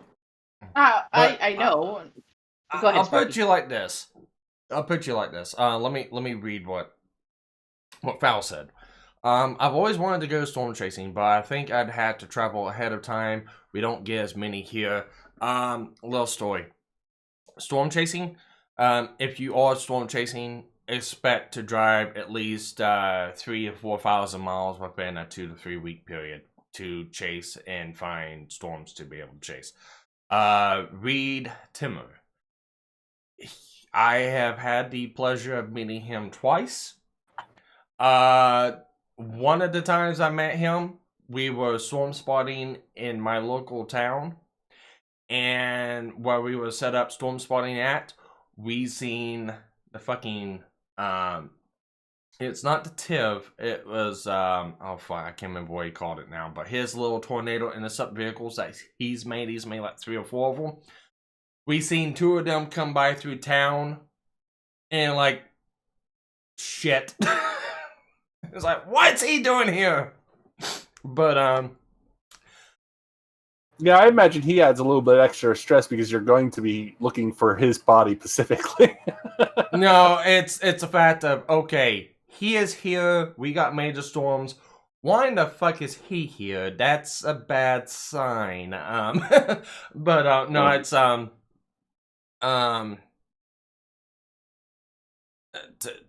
go in line, like what you said earlier with hurricanes, it's easier to kind of know what to do in a hurricane is in a tornado because one of the towns in the county I live at, there's about 15 towns, and they're all small rural towns, for the main one that I live in now. But one of the towns, they were we had it wasn't even a tornado warned storm. Though it wasn't even a tornado watch storm. It was a severe thunderstorm. And usually when they get to the category of severe thunderstorms, we really don't put out storm spotters. We'll be on a heightened alert and we'll be watching, but we won't actually venture out of the towns to actually storm spot because there's no real need to. That changed 5 years ago. That changed 5 years ago because we had a severe thunderstorm come in, had hail, had high winds, stuff like that, but it was a thunderstorm. There was no watches or nothing for tornadoes. And it went past one of the towns, went into the country land, and it started to hit another town. And when it hit another town, it dropped an EF2 tornado in the middle of town. Actually, just on the outskirts. It went through town and it took out the fire station in that town. But it dropped down in the middle of town. Like I said, there was no warnings. There was no watches in effect. There was no signs or indicators that there was going to be a tornado produced from this thing. It just dropped one. So that's one of those freak things that happens in this area that a tornado can come out of nowhere. A tornado can't come out of nowhere. Most of the time, they have signs that you can follow. Like it has the rotation of clouds. It's got the traditional fish hook to it. You can see the inflow and outflow on radar of the winds and the rains. You can pretty much predict, looking at a storm, where there's going to be a tornado format. But you got those other times where they're just like that. It's scary. It really is. And so anytime that we get a major thunderstorm, the local departments, because the storm spotting here is done by the fire departments. It's not like in Norman, Oklahoma, or in Oklahoma City or Tulsa, where they've got their own dedicated team of weather watchers that watches this weather round the clock. We have the National Hurricane. We have one of the National Hurricane Centers down here, and that works in conjunction with the universities, which open themselves up to being hurricane centers. Oh, I have something else to add to that, but I'm going to let you finish. All right. But no, we changed that to where we will actually go out and it won't be all of us, but it'll be one or two of us, and we'll go out and we'll just keep track of the weather and what's happening and situations, stuff like that. Val says, were you in the path of the Reno tornado? No, Reno is like 400 or 500 miles to the southwest of me. Or, no, actually, the southwest. I am nowhere near Reno. I know what happened in Reno, but no. The paths of the tornadoes in the area I live in, there's two of them I can name offhand. One is the Pitcher tornado. That's actually the closest to me right now. The second is the Joplin tornado. Those are the two tornadoes I've actually been around / been through. I was actually in the Joplin tornado. Wasn't in the path of it, but I was in town when it came through. And I believe to date, I think the Joplin tornado is still one of the deadliest tornadoes that's hit in America. I believe. And it was scary on how the fucking Joplin tornado formed, because it formed just like that one tornado I was talking about. It came out of nowhere. Now, it was a tornado warning storm. People knew that there was a chance that there was going to be a tornado that day. But how it formed and developed, between Joplin, there's another town called Galena. And it's where, I think, downstream casino, Galena, Baxter Springs, and then you got kind of a spacing of about 5 miles, and then you have Joplin. And when the Joplin tornado formed, it formed into an EF1 on the east side of Galena in Baxter Springs. And it wasn't really a major threat, but within that 5 miles, it developed from an EF1 to an EF5, and it was an EF4 going to EF5 right when it hit Joplin. And I say a lot of issues that happened because of that was because of the storm sirens. The sirens went off at the exact same time that the tests usually happen in town. You can set your clock by them. You know that the tests happen 3 times a week. Monday, Wednesday, and Friday around 4 p.m. And that's when the sirens went off. It was about 4 p.m. because that's when the tornado hit Joplin. And there was a lot of people, especially in the residential section that the tornado went through, that the sirens went off on the west side of town. Now, what happened too was this: when the tornado went through town, it also knocked the main power grid off going into the town. And by the time the stations that had sirens swapped over from main power to backup power, the tornado was already midway through Joplin. It already went through the residential section, and it is now going through the industrial section of town. Let me see if I can't bring up. While you're looking that up, with what I wanted to add with the hurricanes, and mentioning the National Hurricane Center being down here, or a facility of the one of the issues that we run into most often. This is like probably the most severe out of all of it, is we have a lot of trailer parks in certain areas. And there are just some people who refuse to evacuate when an evacuation order goes out. You don't have to leave, but you're highly encouraged to either evacuate or take what you can and seek shelter. Seek shelter in the evacuation centers that we have. Now, what is it that I can't remember what hurricane it was, but it was within like the last 5 years. We had like a major hurricane that was coming through. And oh no, it was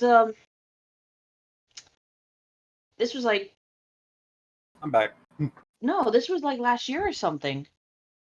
There was a hurricane that was coming through, and everybody was encouraged to evacuate, and a whole bunch of people evacuated, but it was one of those storms where it was like slowly creeping up the state in almost a diagonalish, verticalish motion. It's Okay.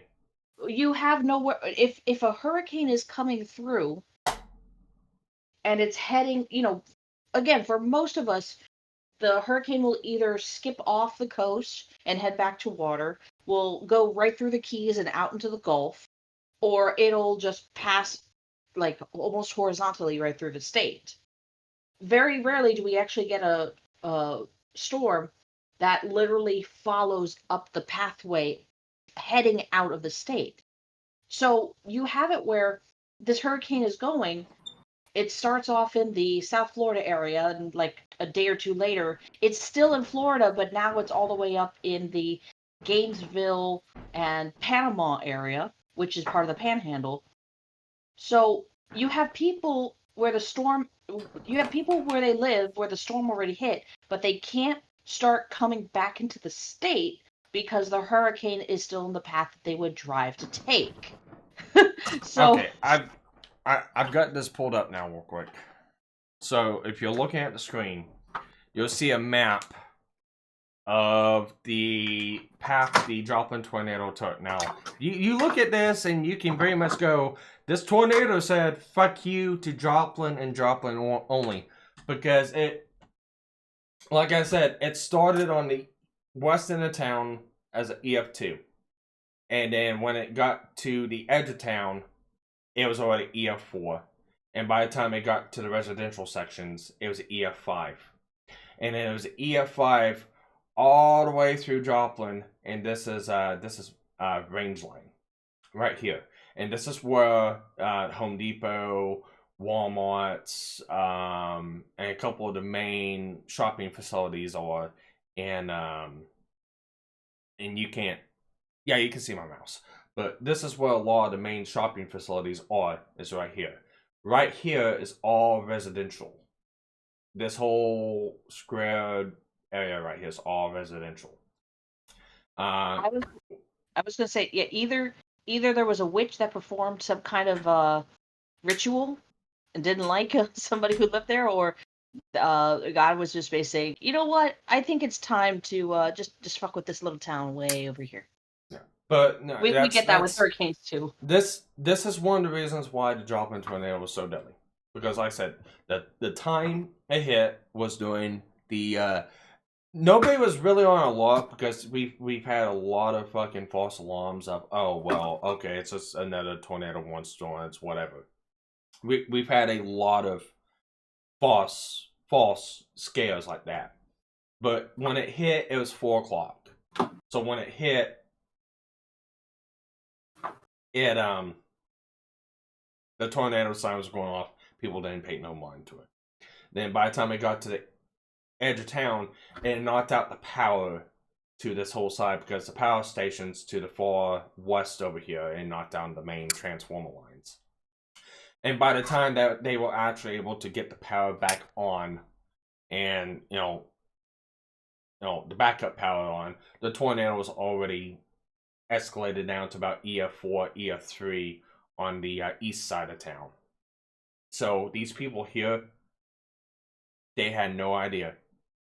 They had no idea a tornado was on the ground, and they got hit within the houses. And me and a lot of the volunteer firefighters and paid firefighters that came in, this whole area right here, we went street to street, door to door with, after, it was about after a day,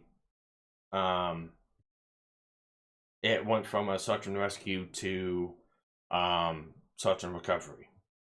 And that's when we were walking down the streets with paint cans and going to each and every house. And basically we would we'd have a green paint can and a red paint can. And when we went through the house with such dogs, or what was left of the houses, but we would go through and if there was nobody in it, or if there was nobody that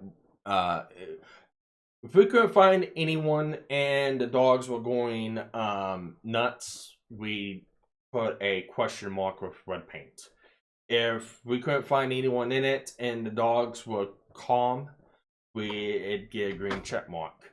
And if it was something that we could find and count how many people were in it, it'd get a red X with the number of people we found in it. And in the midpoint, I want to say it was about the mid section of the residential section. It was to the point of counting body parts. So, 2 arms, 2 legs, a body, and a head would be 1 person.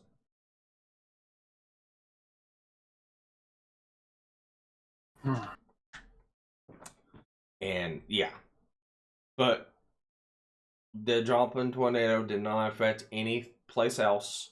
It affected Dunawig. Dunawig is over here to the main far east of town. But yeah, I continuously look at this map every now and then, and it's like, that's just a big fuck you.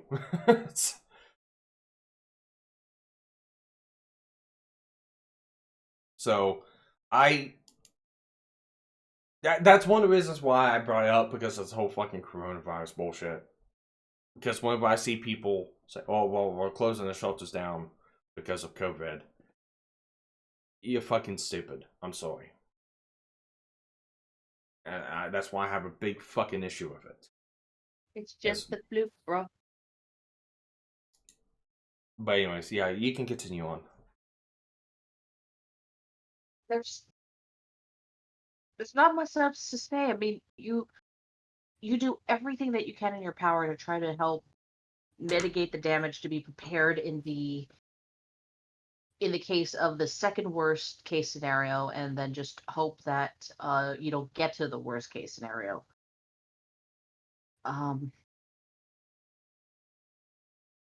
What is it?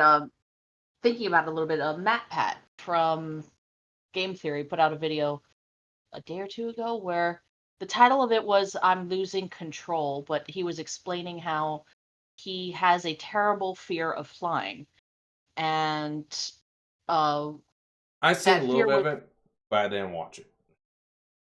To make a long story short, from his explanation, he was basically like paranoid with flying to the point where it was debilitating, where if it wasn't for Stephanie, he would never get on a plane. And anytime he had to fly, whether, for meetings or business or appearances, he would plan flights that didn't correlate with major holidays, with arithmetic, coincidental, significant sounding numbers, anniversaries of any other aerial tragedies. He would look on these websites to observe on the day that he's supposed to go and what the expected wind turbulence is supposed to be, and he would just be a nervous wreck about the whole thing. And Val. Hey, what's up? Hey, what's up? I'll let you finish your So- thought on that, but Thanks. So basically, he was getting to the point of, just like with COVID, you try to plan, like with any horrible scenario that is a pending coming your way, you try to mitigate, to have some sense of security, to have some self-control. Like, you try to plan for all these things, but in the end, there's still something that could happen outside of your circumstance that makes all of your planning, all that time, not necessarily time wasted, but all of the time wasted over the uncontrollable details wasted that you could actually be using to enjoy your life. It's what actually helps you get better over phobias and over that kind of debilitating mentality is continuous exposure to it. People, forgive me, Gen Max, you can correct me if I'm wrong. I'm not saying that you have, but I've heard from other veterans the way to get over PTSD, or at least cope with it, is to slowly continue to expose yourself to situations that would trigger it. Because the idea is, the more that you're exposed to it, the less that your risk evaluation factor comes down, and you're able to at least deal with it for a period of time. How do I put this? It's the quickest, cheapest way. It just like with your bodies and antibodies that fight off the germs. Yeah, you gotta look at these people though that had long-term exposures who went 3 or 4 times, And we're finding that does not work that way. You see what I mean with that? It's not. No, it's not a catch-all, but just like with, I've heard of situations where there are veterans who can't go out to a 4th of July because the fireworks trigger their PTSD. Now, in some ways, yes. My wife had to work me through instances to get to a point where I could go to fireworks again and deal with it in a way that was, not quite as devastating. Right. I mean, it doesn't fix the problem. It doesn't completely get over it, but you start building up a mental immunity to it. Yeah, not necessarily, but you come to realize this is not that. I could always tell the difference between fireworks and explosives, and it never really bothered me. What bothered me was being around people and constantly being on watch because of the certain types of training we would go through. Let me give you an example.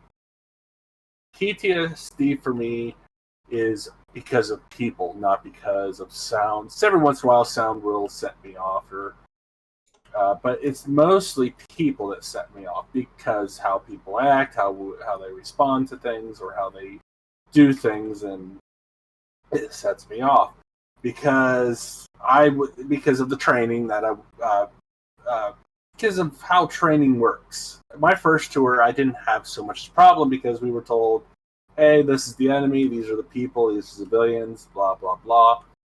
And as time went on, the training changed, and, hey, we slowly adapted. Now, the thing was, on my second and third tours was pretty much, well, my third tour wasn't quite as bad.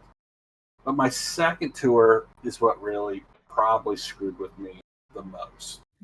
Because we would go, okay, these are civilians, this is how you treat civilians, this is how you treat people attack you, blah, blah, blah. These people are to be trusted, these people aren't to be trusted, and these people we don't know about. So just kind of be careful. And then it would go from when I got from the States to Kuwait, that would change again.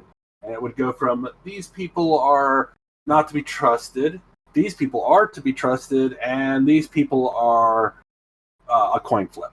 Use your judgment, and it would be the reverse of what it was the last time. And then we would get to Iraq, and then it would be nobody can be trusted, and these only people we say can be trusted, and don't use your judgment whatsoever.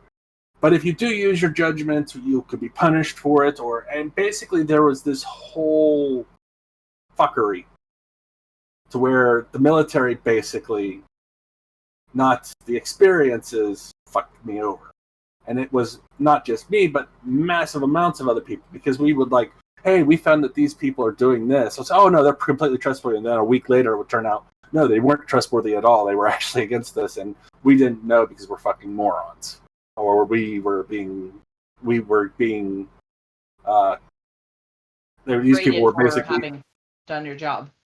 And these people were sucking our dick and giving us stuff that we wanted, and blah blah blah. It was just a bunch of fuckery. Well, I would say that there's a slight difference between experiencing a traumatic event and doing things to help mitigate your PTSD against it, so that you can experience the thing that tragedy happened in the first place again. Like with flying, a lot of people didn't want to fly anymore because after 9/11. But then it took a while for some people to go, okay,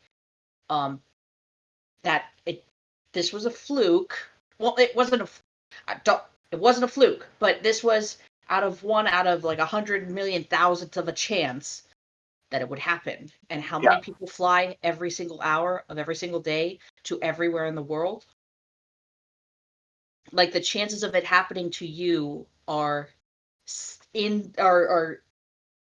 microscopic, atomic size. Oh yeah, I mean yeah. But then you look at the news, and the news. Okay, then you look at the news. horror. Being aware is one thing. Being aware of the situation is one thing, but trying to be aware and then account for all of these circumstances in which you think you have control, but you actually don't, is the Yeah. crippling factor. Yeah, but For there's a difference between just an event happening because of a small uh uh an incident, the what was it, Boston Marathon bombing, 9/11, the school shootings. You have all of these instances, fine. That people are now on edge about going to large gatherings or guns in particular or flying. But the exposure to go, this is not an everyday occurrence. This is not a normal thing. This happened even with school shootings. There were circumstances in which explained that most of these people obtained the weapons illegally already. Doesn't matter how many universal background checks you want to put in front of it. The fact that they still got through the system illegally or had somebody provide them the weapons illegally is what the problem is. Not owning a gun is bad. It's people who aren't supposed to own these guns got them through illegal means is bad.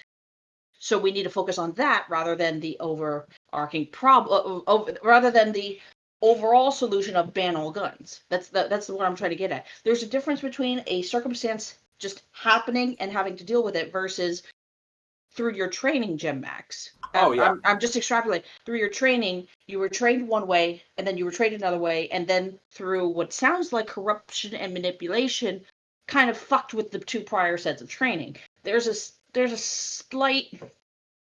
The same reason why he's fucked up with planes, because they over exaggerate all this shit happening on one or two planes out of. And that's another problem: is the over sensationalized reporting. Yes. And then the finger pointing rather than, oh, well, we're this causing happened. a problem here, let's fix it. Yes. Yeah. And that's what his problem is too. I'm saying it wouldn't work. It may or may not, but the chances of it working from would be slightly less, because he would have to go through serious therapy to realize the problem wasn't this. Not you need to be exposed to it. It's you need to understand, and I have had to basically self-therapize. My wife and me have had to do this to the point, because no one wants to treat a vet that way. Everybody wants to do exposure therapy because it's the quickest and cheapest. His therapy, he's going to need therapy to realize the world is a fucked up place, and that these are fucked up incidences and only sequenced incidents, and you have to realize that, and it's going to take you a long process, not the short. We're just going to expose it to you until you realize this is what's wrong. Right? No. Just exposing it. Let me. I'm so sorry, Fal. Let me just get this out in the. What I wanted to revise my point, basically saying, okay, yes, no, it's exposure isn't the catch-all solution. It's the controlled exposure with the understanding of what the situation is. Yeah, but that's not going to. Like I said, that's what they tried to do with me, and the realization is this was not. And it doesn't work. It doesn't work in all circumstances. Yes. Well, that's the thing. It's not just that. It's everybody's different. Everyone thinks differently, so every therapy isn't going to work for every person. Exactly. You kind of have to find what works for you. Yeah, and that's the problem with exposure therapy, is everybody thinks it's the catch-all. I mean, even everybody will swear by it. The problem is it doesn't work for everybody. There's a small percentage, I think it's like 10% of the military, it will not actually work for. Which is why you got people like me going, getting, just not able to function in society, because they're like, well, why isn't this working for you? I've told you why it's not going to work for me. I've explained to you why this is not going to work for me. You refuse to believe that this therapy that everybody swears by is 100% effective is not 100% effective. And that's the problem with me. And I also have a traumatic brain injury. We find that exposure therapy with people with traumatic brain injuries really increases the ineffectivity of it. and also puts even a larger portion to who think they're cured, but find out when their brain starts to either fix itself or calculate around, that wasn't the problem to begin with, and now they got another underlying problem. Right. And so this is kind of what I deal with. This is also not medical advice. If you think that you need help with PTSD and overcoming your phobias, please consult with an actual licensed therapist. Yes, please. I needed to put that PSA out there real quick. Same thing can be said about a lot of different things. If you have questions about medical or legal or anything else like that, consult You're not an expert. professionals. Except I am with graphic design, so. Except I am with fucking trucks and some computer things, but not a lot of things. There you go. But like I said, that's one thing I noticed. There's a lot of experts out here on some things that are not experts in the fields. And I could go on to another subject right now, but because of the subject nature, I don't want to because it's stupid. Life finds a way.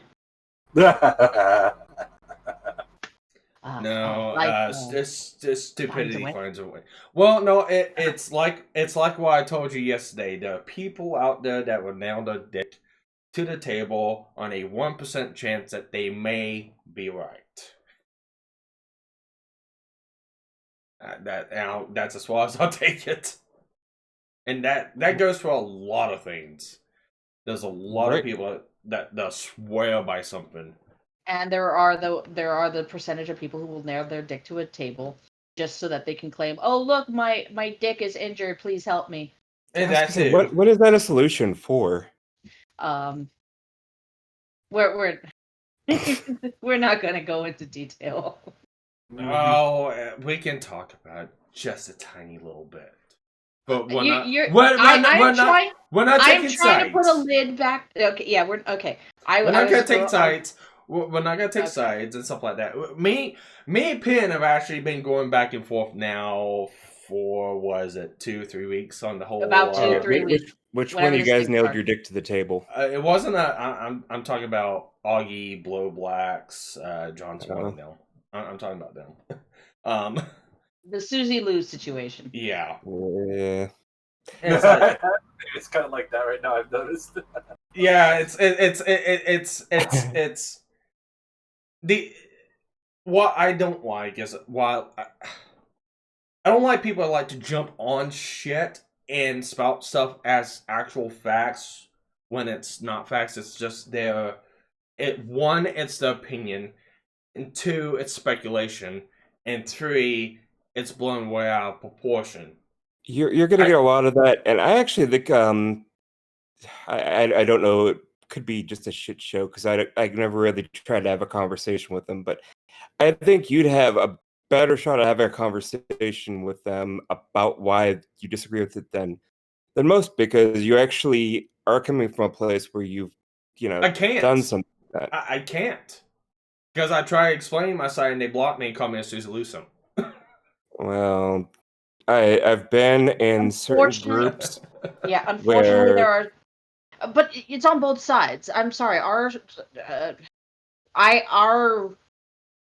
associates on the YouTube sphere, some of the people that we know in some of these communities act just as irrationally as some people who have talked to you and called you a simp, Sparky.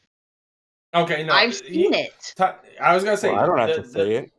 Yeah, I was gonna say the only reason why I call it simp is because I stated I don't see what I don't see how she's stealing content, and at the end of the day, here's the thing. And here's the point I was trying to get to with them, and this was my whole point of saying it. It's like you are making a big deal out of something that one, you have no control over.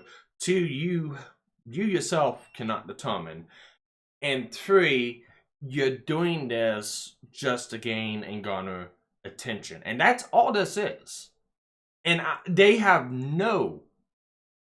And I will stand by this. They have no regard of the studio's interests, because if they did, Susie Lou would not be the only person that has a target on the back. I already named off to these people several reaction channels. Some have more subscribers. Some are bigger than Susie Lou, and some don't even do the fucking editing she does. It's a reverse flip copy. It's the whole entire episode. They don't even do an intro. They don't even do an outro. They just sit there and laugh and react and whatever like that. I just thought about it. Maybe in this case, it's less about the actual copyright. Then they need to stop. They need Hold to on, stop spamming that. Let me.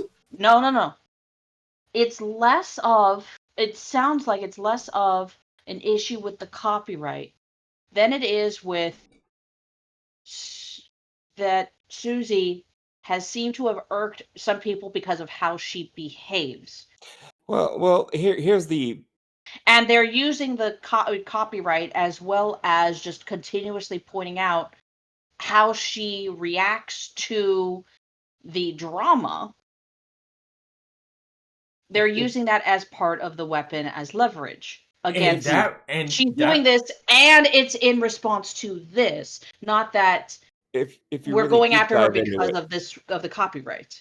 If you really deep dive into it, the whole thing really started because I don't know exactly why Tipster originally made a video talking about Susie. I never even watched it, but I do know he did originally, and that got flagged down for copyright.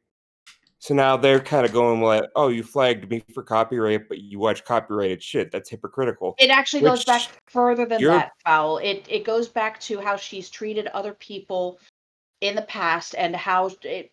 Hold on. The full crux to this whole argument seems to go back as far as Mark After Dark, when he had used just a portion of one of her Let's Plays at the start of his, and it was literally about 15 seconds of her content, 10 to 15 seconds of her content of her entire video that he used more as a joke. He cut it up with how she was complaining about the game being over, and then he had put the meme of "Stop it, get some help" from Michael Jordan. And then he starts his entire Let's Play, which takes the rest of like the 20 some odd minutes. So he in my opinion, he used her content correctly in fair use. It was a little joke about how she reacted to the end of the game, and then he moved on. He didn't take away from her audience. He didn't showcase the whole Let's Play. He only showed her particular reaction. And she went after him and attempted to strike down his video, but after a week or so, he countered it and she dropped it. Well, I think that's where we're getting at this, where everybody just kind of wants to look at things the way they want to look at it. Their criticism, like I said, of her is, well, she copyright struck these people, but then she uses copyright material. And then the other camp, they're backing her now, and they're okay with her using copyrighted material, but they criticize somebody for having an archive channel.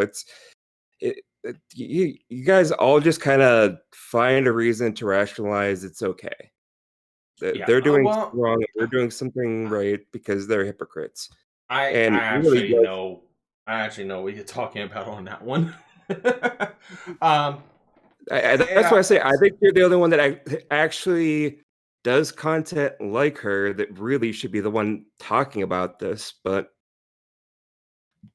hold on, Spark. Go ahead. The difference that I see between Sparky and Susie is Sparky does do a bit of a modicum more than Susie does. Susie is just looking at the camera or looking at the anime with the transparency to avoid the DMCA copyright system, the automatic system from flagging her. So we do know that she is attempting to avoid it by the natural means, which is fine. Sparky does the You same have thing. all right.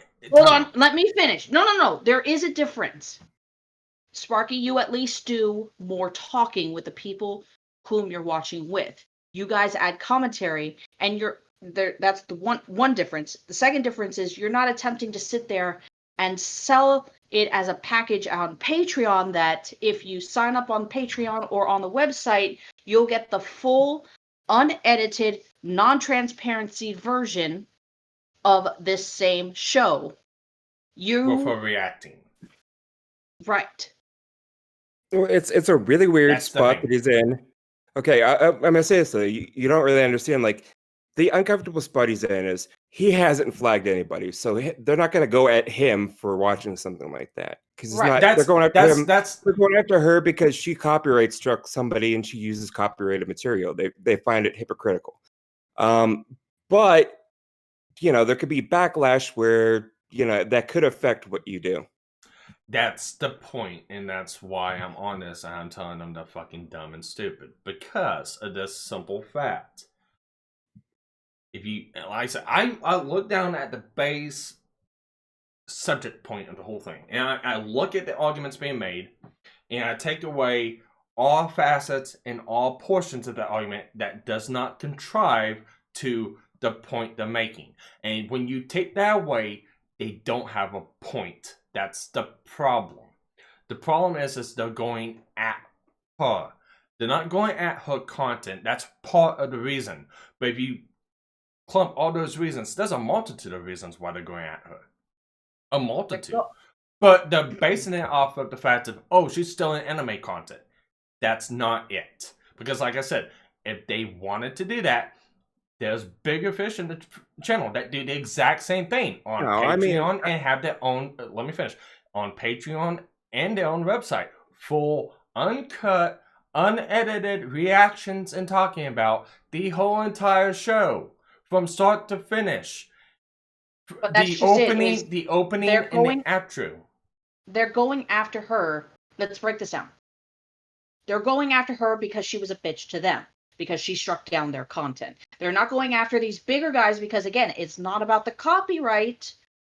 It's about her hypocrisy and her targeting these people who just point out her hypocrisy. If these other channels that do the same exact thing happened to come under the crosshairs because they pissed off, let's say, Quartering, John Swan, Blowbox, Tipster, if they got targeted by those people, then you better believe that they would go after it. This is more of a situation of live and let live. You don't fuck with me, I don't fuck with you. But and that's the point I'm trying to get at. It's a false, invalid argument. Then they cannot make that argument because if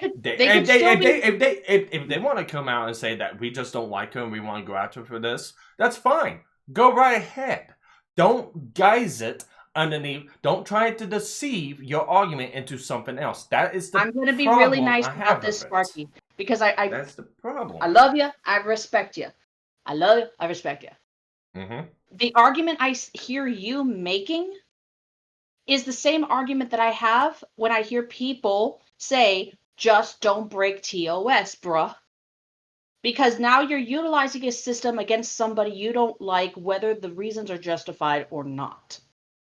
Yeah. Again, that's also my standard. Don't break the TOS. I've had that. I've had that before you even joined onto the show. You knew my standpoint of it. Yes, I know. But do you not see where I'm seeing the parallel? You talk about having the similar mentality, and I'm not accusing anybody in this room of this.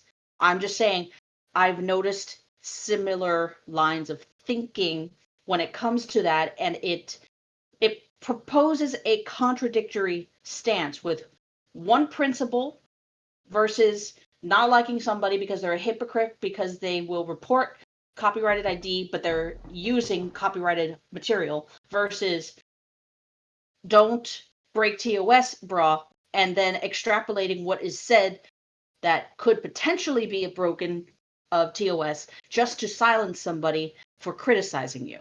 All right, there's a fundamental difference between those two things. I know. Just let me finish. Keep- Let me finish. Okay, go ahead. There is a fundamental difference between those two things. One is thoroughly and utterly controlled by the platform. It doesn't matter with copyrighted content or anything else like that. One is controlled entirely by the platform. It could be just you talking to a camera and you can break TOS by doing something that you're not supposed to.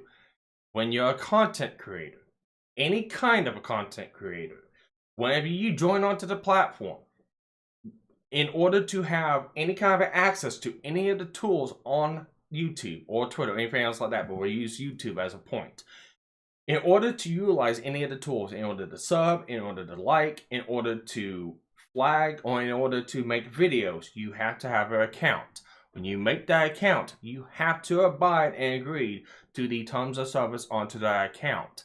Which means whenever you make content or you do something on that, you gotta keep in the back of your head, these are the rules that you've got to follow onto these platforms, no matter what. Otherwise, you will be held liable to them. And at the end of the day, YouTube has the overall say at the end of it. And they're the ones that determine yay or nay on it. Now, But here's the problem. Here's the problem with the TOS reporting system.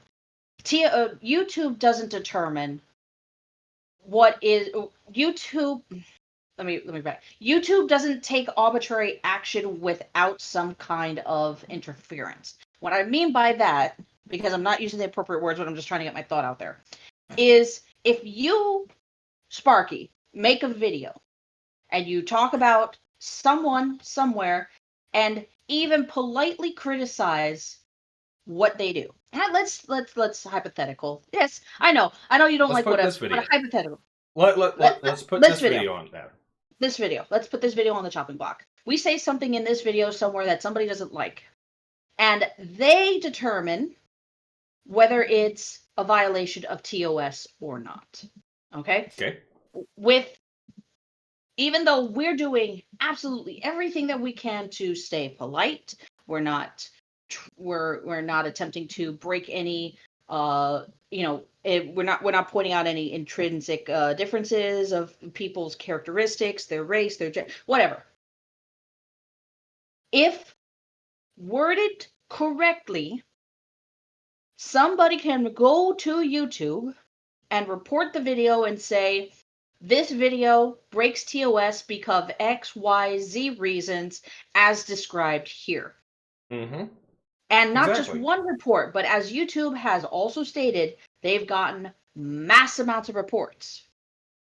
Yeah. Even just overwhelming the system with mass reports doesn't necessarily mean that the video breaks TOS. It just means that it got flagged for it. And let's be honest. Hold on. I'm not finished. In this time, YouTube has also already said, we are working at limited capacity. The AI is taking over control. We're going to have less human intervention in this time where less of us are in the office, which people knew is ripe for abuse, and it is. Okay. You have all of these factors working in conjunction with each other, that this particular video that we're hosting right now, the second that we're done, could get struck for TOS, and we can't do anything about it because somebody somewhere hit a button so many times saying report, report, report. Okay. Now, all right, let me break this down. So, if this video ends up getting flagged, the best thing I could do is counter it. Now, unbeknownst to what people think of the system, because you can look at multiple instances of what happened throughout different videos and platforms, and you can say that the sub numbers, the view counts, and so what, you can say that plays a factor, and probably does, in the determination of importance into the system. But when you flag a video, one of the main things that it does is it directs the bots to a particular video. And the bots go through the video, and they go through their little algorithmic scan of it to determine, does it break anything within TOS from what the bot can determine. Now, whenever it gets mass flagged, it will get set aside into a query in order it will scan it multiple times to see if there's anything that the bot's missing, and it'll cross-examine it several times. If it can't find nothing, it puts it into a side for a manual review, and then it'll go for a manual review, and then a person will eventually get to it and scan it, and they'll determine, oh, this is or this is not against TOS. Now, whenever it comes to the fact that a bot finds something and flags it and takes it down, it then gets put up to a system of manual review. At the end of the day, every one of these videos have to be manually reviewed by YouTube in order to get a... Yes, they do. No, they can say that, but no, they don't. They can say that. They do not have the capacity in order to do so. Yeah, that's why there's time markers and stuff like that in the video. If it comes to a time marker and they go through and it says something, they do something that clearly against TOS, they won't look at the entire video. They'll look at that portion and go, yes, it's against TOS. They'll look at that portion later on if it's not and go, well, there's nothing wrong with it. There's been plenty of videos that have been flagged and have came up and said, well, this video's been, it's happened to a couple different creators. I can't remember off the top of my head, and I don't have I can't remember where I put fucking screenshots at. But there's been plenty of videos that have been multi-flagged, and it's been stated they've been multi-flagged, but there's nothing found with them. And there's been videos that have been flagged maybe once or twice and taken down. Antoine's video is a prime example of it. He called somebody gay in a video. He got flagged once. He got taken down, and YouTube looked at it and reviewed it, manually reviewed it, and said, no, this actually breaks TOS. So people can have their own judgments by it, but by looking at how they have interacted with other channels, it will go through a bot system, and then it will go through a manual review system. Now, onto this video. If this video gets flagged, because one of the people we talked about, don't care who, don't care if it's Bo Blacks, don't care if it's John Swan, don't care if it's Tipster, don't care if it's Augie, I don't care if it's Susie Lou. If they flag the video and it gets taken down, and YouTube comes back and says, no, this video violates TOS, I fucked up. I'm not gonna bitch about it. I'm not gonna fucking form a fucking campaign at these dumb fucks. I'm gonna go, alright, I fucked up, I won't do it again. Or I'll edit the video out and I'll go and put it back up with the fucking edited version of it. That's what you do as a fucking content creator. You don't fucking sit and you post a bitch session about it, about a person, and you continuously break TOS, forming a fucking bitch session at someone, because that's counterintuitive and it doesn't get the fucking... You're just doing nothing but stirring drama and stirring a shit pot then. So yes, if this video gets flagged and it is found by YouTube that yes, it's against TOS, I'm not gonna bitch about it. I'm gonna go, okay, I guess I shouldn't have done that. Yeah, I'll take that into consideration next time in the fucking future videos I do on my channel. That's what you do as content creators. The conflict is that we're fighting against, and I mean as content creators, is you have a bot with a specific set of rules judged by people who have their, as you said, their own decisions, their own opinions about something. Mm-hmm. So the algorithm can and does get changed according to this. It can. And normal human interaction does not live by a set of rules. But majority of people could look. Okay, here's the problem. You could have a majority of people look at a picture that might be a little, let's say pinup art. Yeah, a little risque. And you could have maybe 70% of the people say, yeah, okay, it's a little tiny sexualized, but it's still in good taste. And then you'll have another 20% that go, I like it, but maybe it's not appropriate for this platform. Then you have maybe 5 to 10 other people of that group go, no, this is awful, it's horrible, it's sexualizing, this is denigrating to women, or this is not a real represent. You know, the small vocal minority. I understand it. I understand the argument. I've got examples. The majority of people will sit there and say, no, this doesn't really break TOS.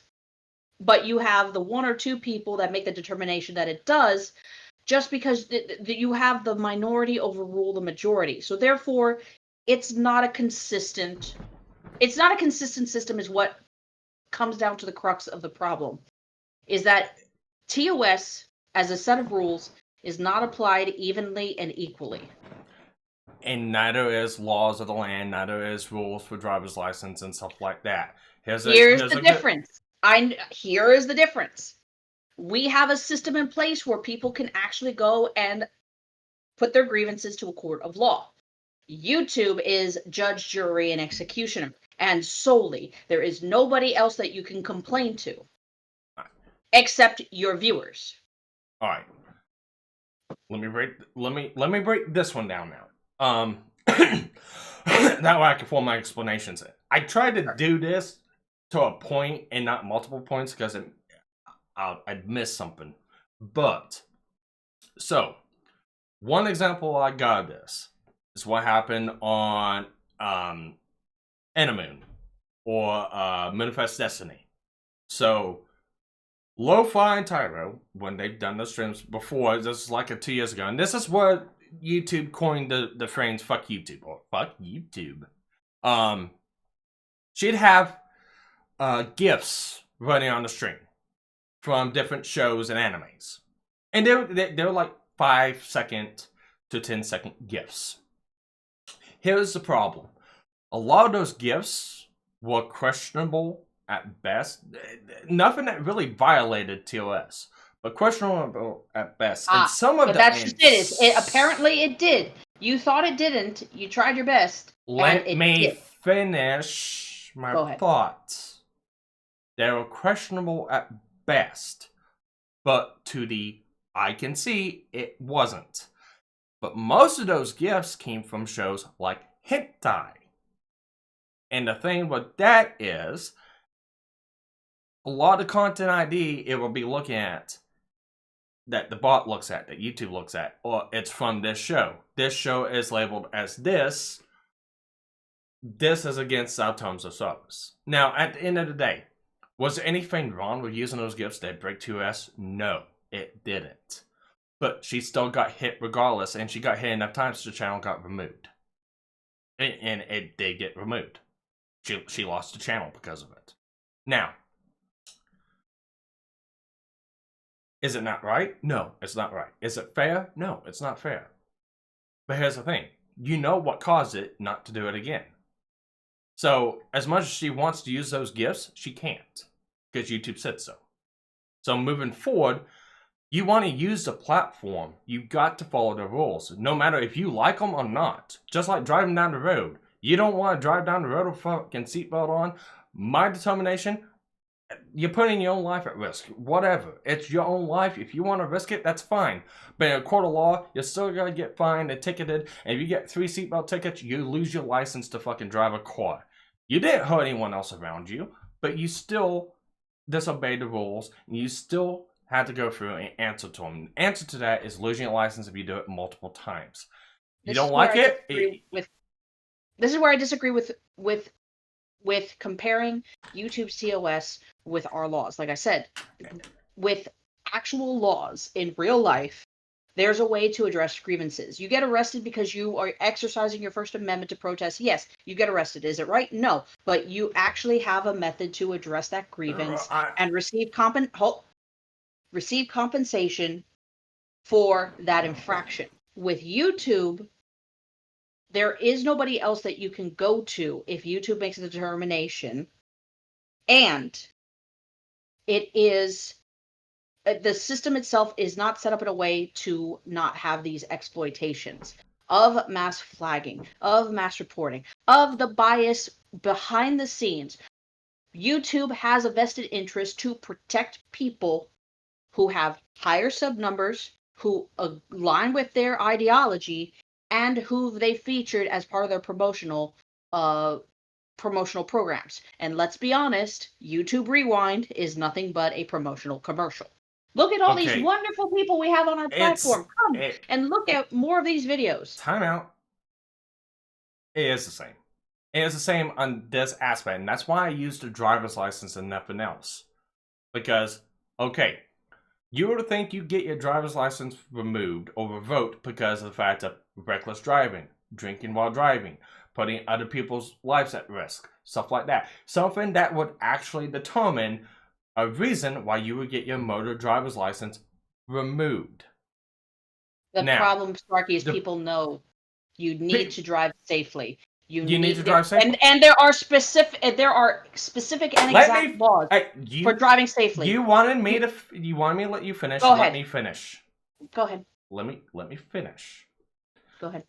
That's why I used the seatbelt aspect. You can get your license removed if you're caught 3 times without your seatbelt on. Can you fight in a court of law? Yes, you can. Are you gonna win? Absolutely fucking not.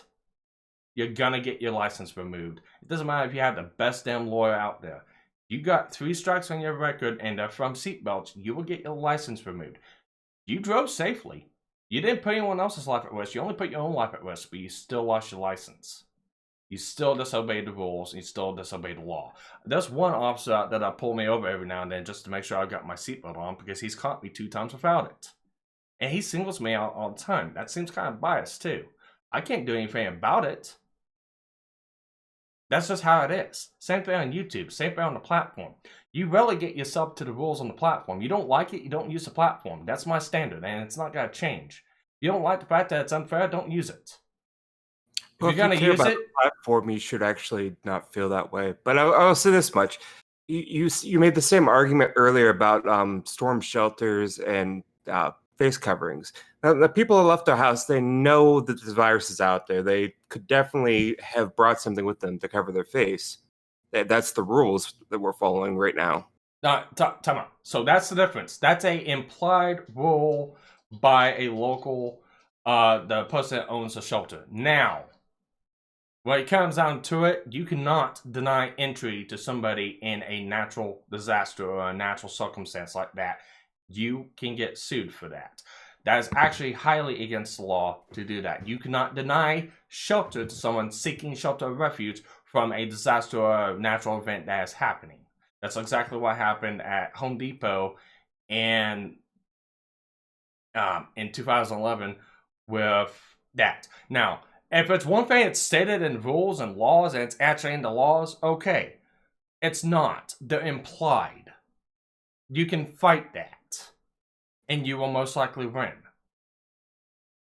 That's the difference, and that's the difference of that's like saying, okay, Augie's saying, okay, this is against copyright TOS to take it down, and it gets taken down because he said so. Well, is it his determination? No, it's not his determination.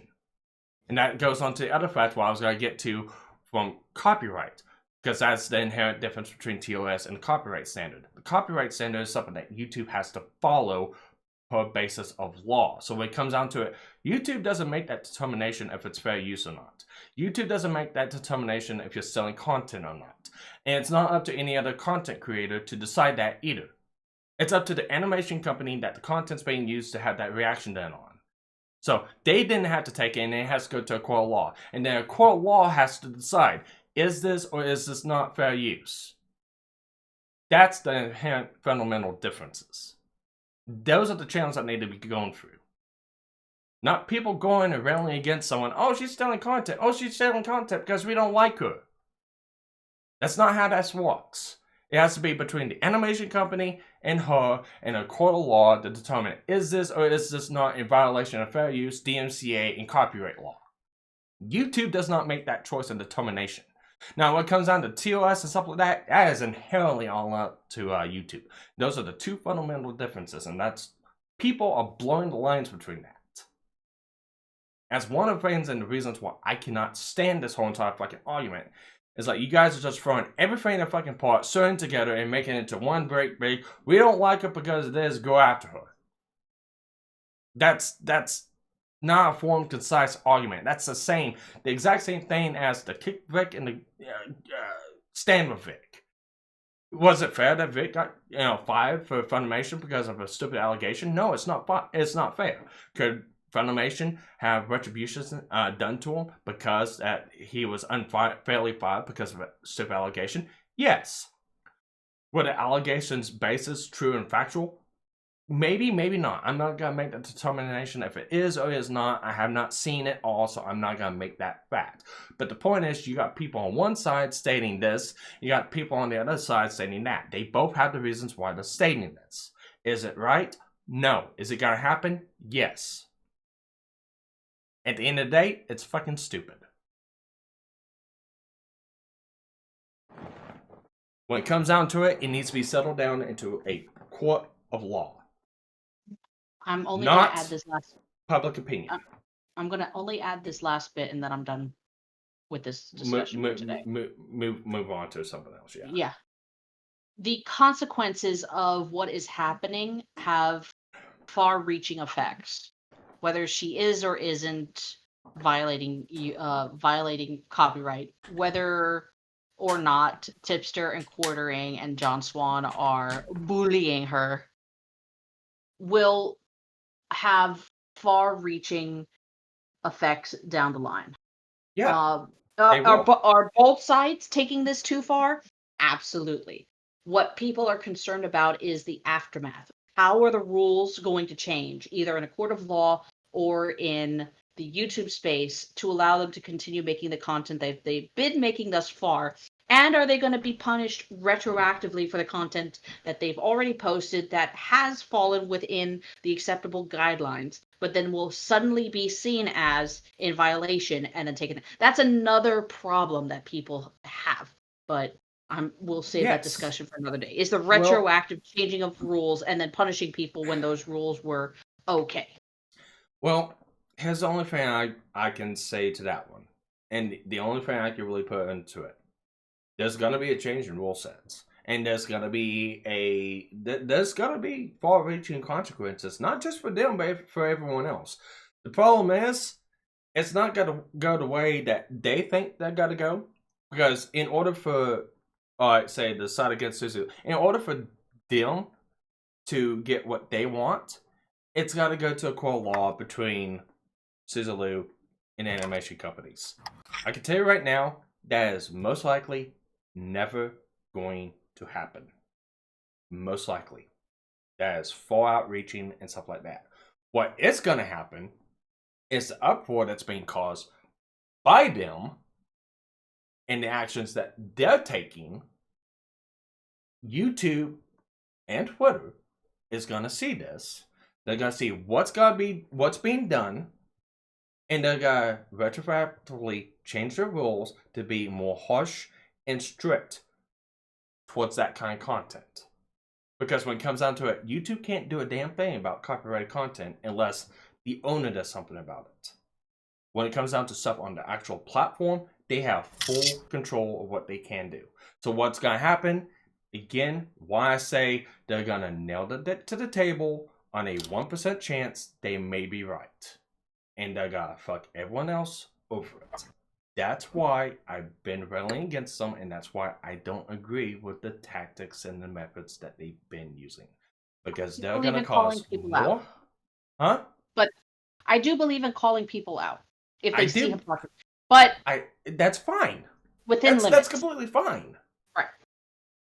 But there's a point where it goes over that, and it's went way over that long ago.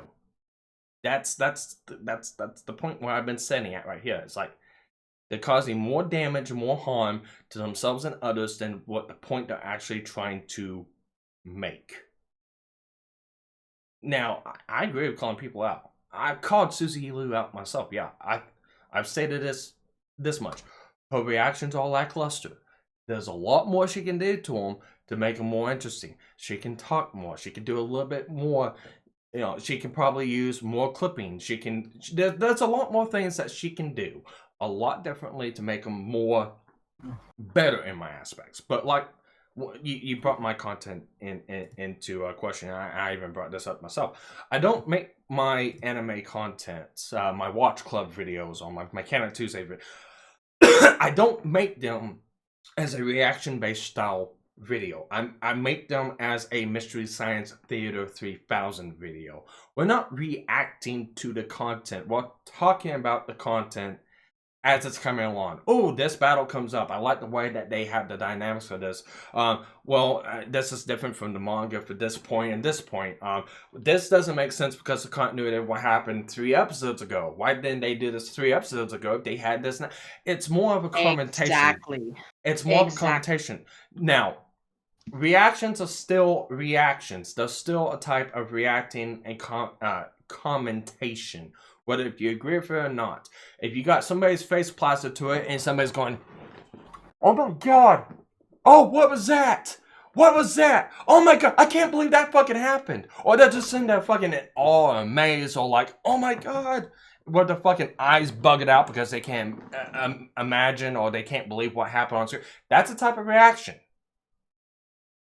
That is a type of transformative walk that does not have to be words involved. It's a type of transformation. There's two types you do in a video: visual and audible. Whether you do one or the other, it's still a type of transformative walk, and that's the point I've been trying to get across. It's still a type of transformative walk. You may not agree that it may be enough, but again, that is not your determination. That is a determination up to a court of law to determine if it's transformative or not. You can critique it all you want. I have no problem with that. But calling it and saying it is against the law is fundamentally dishonest.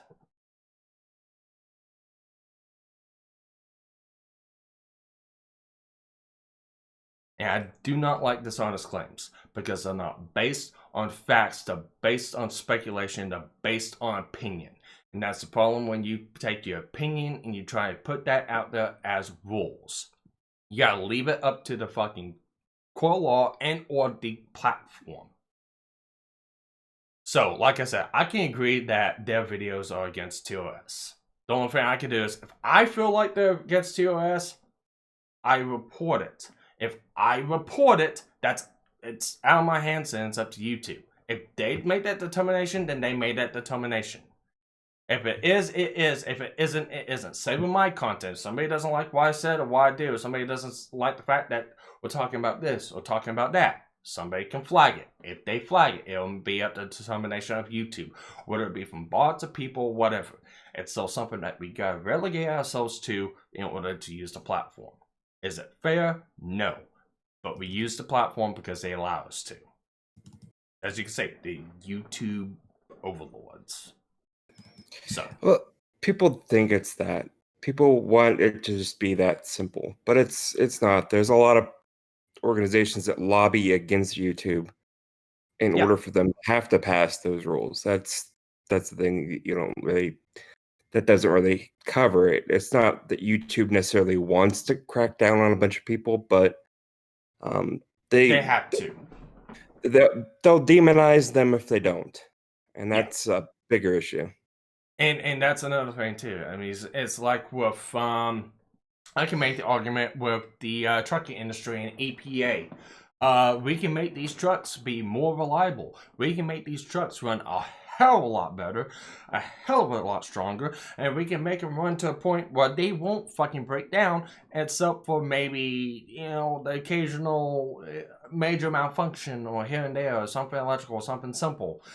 But because of the fact that EPA comes in and mandates that our trucks must run to this standard of cleanliness for the environment, we must put all these systems on the trucks, and these systems on the trucks frequently go down and malfunction and mess up, causing the truck to go down and causing customers to not like the vehicles, causing customers to go, "We don't like this fucking after treatment bullshit because we're in the shop every other week to every other 2 weeks because it fucking fails and messes up." And it's not detrimental to the impact of the truck running. It's because EPA said so. Is it right? Is it fair? Is it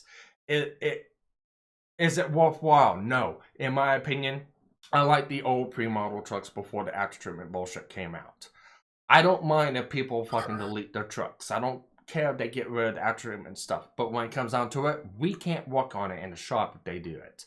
We have to report it. Otherwise, we get fined by EPA. Is it right to the customer that we have to report them because they modified or altered their truck against EPA settings and standards? No, it's not right, but it's something we have to do. We have to follow those rules and guidelines regardless if we think it's right or not. Until rules change, until the change to a point where it can either be more fair, more open, more describing of what's going to happen. This is the playground we play in, and this is the chances of what's going to happen.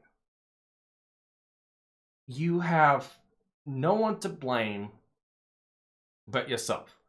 Same thing on any of my videos. Again, reason why I don't do response videos no more. Whenever I seen YouTubers changing the rules of their engaging practices to other content creators on YouTube, I took all my I took all my response videos down. There's a lot more response videos I could do. There's a lot of fucking idiots I can just grind into the fucking ground. I can put them in the fucking place if I wanted to. I can't. I have to follow by those rules. And I try my damnedest every single time. If I get hit, I get hit. But you're not gonna see me go out and pitch a bitch online. You're not gonna see me with fucking pitchforks and torches and go, this person flagged me, go after this person. Oh my god, he's a flagger. Oh my god, they do this, they do that, they do this. Oh my god, they're the fucking most vile You're never gonna see me fucking do that. And if I do, I will delete my fucking channel. That's my standpoint of it. And that's how I look at it. Now, whether other people follow that exact same example, those exact same standards, that's up to them. They got their own standards to go by. You do you. But when you get hit, or if you get hit, or you do something to have something directed at you, that's on you. That's not on anyone else. If it's simply because that somebody doesn't like what you do, my exact standards to that, fuck off. Hit the little red X at the fucking corner of the screen, right? I've got fucking cameras with stuff. Just hit the little red X at the corner. You don't like the stuff I do? You don't like the stuff I say? You don't have to watch it. That's the glorious thing about it. You do not have to watch it. And it's not going to affect you in any which way, shape, or form.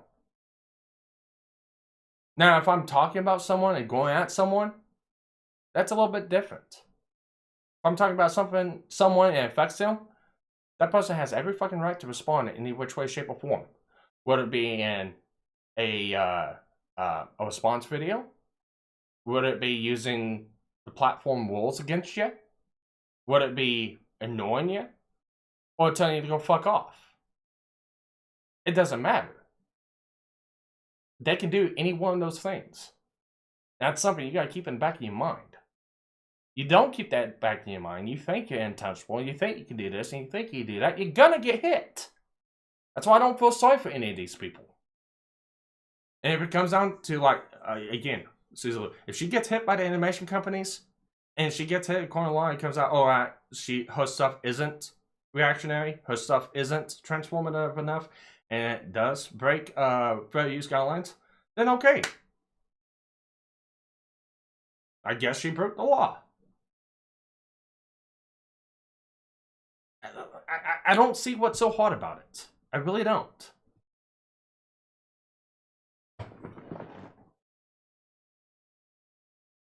But yeah, anyone else have any topics to go on? No. No. Val? No. Nope. I'm good. You're good. Jim Max? I'm good.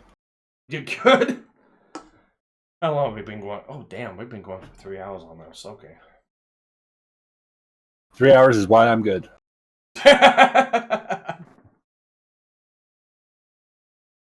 Renslayer's gonna make a response video to choice of hat. Okay, well, let me show you the choice of hat. It is a Peterbilt hat. It is, in my opinion, one of the best model trucks that you can get.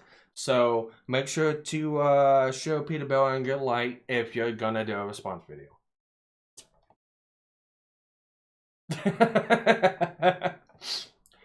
But yeah, I mean,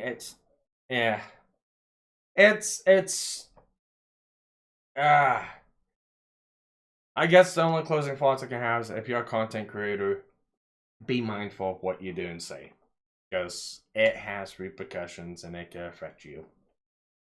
Whether it be reactions or responses or just doing general gaming content, anything like that. I know people don't share my fucking standpoint with a lot of things, but I'm also somebody that's really oriented around following the rules. I I've got to follow rules. I've got to have some sort of set point. I got to have something that tells me this is allowed and this is not allowed. That's just how I inherently function. I cannot function off a whim. I cannot function off the cuff of my sleeve. I gotta have some sort of guiding stance and set points. That's how I come to a lot of determinations of what I come up with. And I told Antoine the I mean, same thing. there is also huge difference between having rules and having too many. There is, and I'll admit, YouTube has a lot of unnecessary rules into my book. There's a lot of things that's unnecessary. However, I mean, I'm the opposite. I'm against rules, really. I'm against all this regulation and bullshit. But I mean, there still comes a place where they have to have some. You can't really just otherwise it'd be completely get total rid of it. anarchy. Yeah, but at the same time, you can't really just say like all of them are okay, or you just end up with fascism. It's well, okay. So I may not agree with a lot of the rules on the platform, but regardless if I think that they're okay or not, I still follow them. Whether or not if I agree with them or not, I still follow them. And it's not like one of those I'm going to pick and choose to follow what rules I like and I don't like. Even the rules I don't like, I'm gonna follow. Same thing with like the seatbelt thing. I don't like wearing my fucking seatbelt. It's a fucking pain in the ass. I take my own life in my hands if I don't want to wear my seatbelt. But I got to wear my seatbelt because it is part of the rules. Until part of the law. Until that changes, I'm gonna be wearing my seatbelt. I may not agree with it. I may not like it. I might advocate against it. But until it actually happens, I'm still gonna follow those rules. That's the inherent difference. And there's a lot of people out there go, well, we don't like these rules, so we're not gonna follow them. That's where it gets into the sketchy part. When you start thinking you're above the rules and you start acting out this asset in this instance or that instance, that's where a lot of drawbacks gotta come from. You cannot like the rules, but you still gotta follow them. Yeah, but you can criticize the people that are in charge of them. Yes, you gotta go at YouTube. You got to, make a petition, make a stand, go through the right channels, and change it. Bring up the fact that you don't like being regulated and what you do and how you do things. So bring up those facts. Don't just blatantly ignore them and go against them. You got to play the game, unfortunately, if you want any kind of a change. Will it happen? Maybe. Most likely not. I don't know. In the foreseeable future, I see YouTube getting much, much, much stricter, much, much worse. It's still happening as we're talking about it, especially with the whole COVID thing and saying that if you're against the World Health Organization, say anything against them, content's got to get taken down. Inherently, I don't fucking agree with that. But what can you do? You can't do anything but respect it. And just hope to God that, all people are not sheep. Yeah, for the most part. But yeah, I mean, I don't agree with that. And I know for a fact I take a chance when I talk about COVID and I talk about some of the things, if it's against the World Health, I know I take that chance. I know I take that chance of this content being taken down because of that. But again, it's also got to be, I know that's happening, but I'm also not going to complain when it happens. I know if I come up and I get the slap on the fucking wrist from YouTube saying, no, bad Sparky, you're not supposed to do that. You can't do that. This is against our policies, our terms of service. I'm not going to bitch about it. It happened. Just like, what was it? Oh yeah, I got taken down. It was doing that fucking debate, that bunny debate. The stream got taken down because of copyright from whatever fucking network it was. I can't even remember what we were watching it on. It was another YouTube channel. I think it was Fox. I'm not for sure. But yeah, Yeah, the Foxers stream. and buddies don't get along, so Yeah, well, I mean, I got taken probably down part of it. midstream. I got taken down midstream. It got taken down because we have seen copyrighted content on your channel. Was it against copyright? No, it wasn't. It was being transformative. We were critiquing it and stuff like that. Probably a little bit more than critiquing it. But it got taken down. Got taken down. Oh well. I brought it back up and I turned the volume down on it and I put a paint screen over it, saying FU, D, and C. And the stream was just fine for the rest of the stream. I modified it and changed what happened. I didn't fucking complain a bitch about it. I didn't try to attempt it again. I changed what happened and went along with it. That's what you do. I think Rogue would say the same thing. Actually, I think he did say the same thing. But anyways, we have now went on for 3 hours and 2 minutes. I think it's time to start closing the stream out. So, to everyone who joined us today, thank you. Val, it is a pleasure talking to you again. I know you pop in every now and then. I know I was late today. Sorry about being late. Been busy. And Jim Max and Penn, thank you for, Penn, your name's in the stream. So, shaming you for not being in when it started, but whatever. I told you why I wasn't. I know. I was also an hour and a half late for the stream myself too, so I can't really criticize you. But thanks for everyone for joining in. You guys watching, not the main reason, but one of the reasons why we do it. You guys come in, enjoy watching what we say and what we do. But for the most part, it's just us just talking about stuff, having fun, going at each other a little bit every now and then. But, pretty Still great friends and still able to be, on friendly terms. And... Pin. No. It's perfect. You know why? Fuck you. That's why. No. Besides that, nobody can fucking blame us or criticize us for being a fucking echo box. Yeah. It's like we fundamentally disagree with each other wholeheartedly on stuff, but and we still. Oh my god! Look at that. We still come here every single week and say, "Hey, I think this, and you think that. I disagree. You disagree. Fine. We agree to disagree. Can we go watch anime now, please?" Yeah, pretty much. So it's like the proper way to do things. And Val, I think you can possibly agree with that a little bit. yeah. Disagreed with people before. Yeah. I can say this. I can't say it for other places. I cannot say it for different channels on YouTube. I can't say it for different communities on YouTube or different people. I can't say it for everyone else, but I can at least say this much. If we disagree on something, we disagree. And it's not gotta be, oh my god, you're fucking out of here. We don't like what you say, you're out.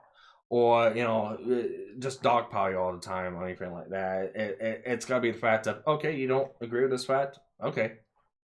Just like with Penn, I think it's been kind of a poking back and forth on, hey, you see this side? See what this side did? Huh? And it should come back and say, hey, you see this side? You see what this side did? Huh? It's more or less like football team rivalry. It's what I can see from what's been happening with you and me, Penn. Yeah. It's more or less like you have your favorite football team, I have my favorite football. And I hate football, by the way. But you have your favorite. Yeah, well, it's a good example. You got your team, I got my team. This team did this one time. Oh yeah, you see this? This team came back and did this, and then later on the other team comes back with this or that. It's like, oh yeah, well this side did this. And it's at the end of the day, it's just stupid, and it's not worth fighting over. It's an interesting topic, but I do know we get heated at times. Yes, we do. And, now here it is. Here's an example of it being recorded. Yeah. Jesus Christ. Hey, it's not that big of a fucking deal. No. I'm actually... No, what I mean by it being recorded is we now have documented example of us not being a hug box. Well, I think we've had that with Rogue being on plenty of times. Yeah, but but Rogue is Rogue. He's the unknown factor. I'm talking about you and me here with this. Okay, you know, you and I have had similar. We go at each other. All right. So here's the reason why I want to bring this up today, because Rogue wasn't in here. That's one of the reasons why I went ahead and was like, you know what, let's go ahead and talk about this, because I know for a fact that Rogue was in here. It's like, and I should care why the fuck we're talking about this. Let's talk about something else. Let's go on to let's talk about this and this and this. And it's You know what? That's Rogue, and it's fine. It is. It provides a different perspective of you took your side, I took my side, kind of. I'm not saying that we're taking their side. I'm just saying you have your opinion, I have mine, based off of the information provided. And reasonably, with Rogue, it's why should I care about any of this nonsense? It's like, you're right. Why should you care? Yeah. Why should anyone care about this? It's fucking retarded as all fuck. But you know what? It's fun watching people make idiots of themselves. Rogue is the contrarian of the group, which is fine because it kind of, from a logical standpoint, you need somebody to put things back in perspective of why is this important? You have internet drama. Why is this internet drama important? And why should I care? Because I've got my popcorn having fun watching this. It's fucking fun. And Spotcorn comes out again. But yeah. Getting sidetracked again. Yeah, thank you everyone for joining. And hopefully next week we won't be late and things go according to plan and all this other good shit. So yeah. Anything we want to promote before we leave? Besides GNF, watch gnfnetwork.com. Nightbot has gladly put the link in the comments, and I believe, yes, the link is in the description. Come check out everything we do at GNF. It's underneath a bit of reconstruction at the moment, isn't it? Yes. Yes. Yeah. Well, not well, possibly the website, but I'm talking about like the show structures, because Nemo is no longer a leech of the government, so he's Well, I mean, until he gets his first paycheck, he's still a leech. But he's yes, on his steps. He's on his steps, yes. We are still, Rogue and I are still talking, because I was thinking of moving the GNF patch notes to a different day, because I had reached out to Antoine and a couple of other people and asking, hey, you interested in playing some D&D, and on what day would you be available? So it seems like everybody else would be good for Thursday, but obviously Thursday at this current time wouldn't work, only because of patch notes. So Rogue and I are talking about moving it to a different day. More to come when we determine what's going to be the answer. Yeah. So other than that, I know that utter chaos. I know that TRPC and Nightburn have changed. I know that Rogue is doing his Rogue play, so check out his twitch.tv/ he plays on GNF, so it would be twitch.tv/Gator and Frog to watch Rogue play. I think he's getting back into Fallout 76, and yep. Definitely has more praises of it than before they made the changes and added the NPCs in. So that's good. Yeah, I'm still shocked. I'm so amazed that he made a 180 like that. That there is hope for him on things. I wouldn't say it's a 180, but maybe a 90-degree turn, as in he's giving it another look. Not that he's changed his opinion. Understandable. Yeah. GenMax, you doing anything? About ready to work on my computer again because it shut down because the graphics card got like extremely hot. And I don't know, maybe I forgot to put thermal paste back on it when I cleaned it up. I don't think I Wait, did, wait, but- wait, wait, wait, wait, wait, wait. I did not hear those words from your mouth. You think you forgot? I know I didn't. One of the cards I had there used the same thermal pads because I couldn't buy them anywhere. Well, you use everybody's thermal pads are out.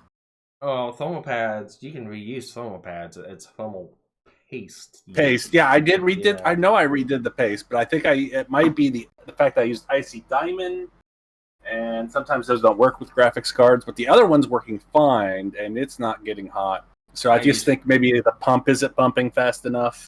It doesn't look like it is. So I gotta do some work on this.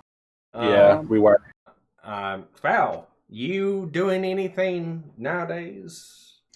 I'm not sure. I think there was supposed to be an announcement. But turning Irate Prostate's having an interview in about 10 minutes with Davis, and maybe. Oh, really? With Davis? We'll see how that goes.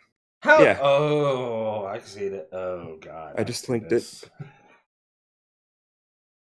Might be something going on. I'm not sure the details, but boy. I can see this. I can see want to promote an old former co-host. Yeah, I can see this going two ways. I can see this going real civil in the conversation and bringing things up and talking about this and that. And the second thing I can see is a lot of a lot of people disagreeing and going at each other and stuff like that in the chat or elsewhere. I don't know. I just want to hear from the dog.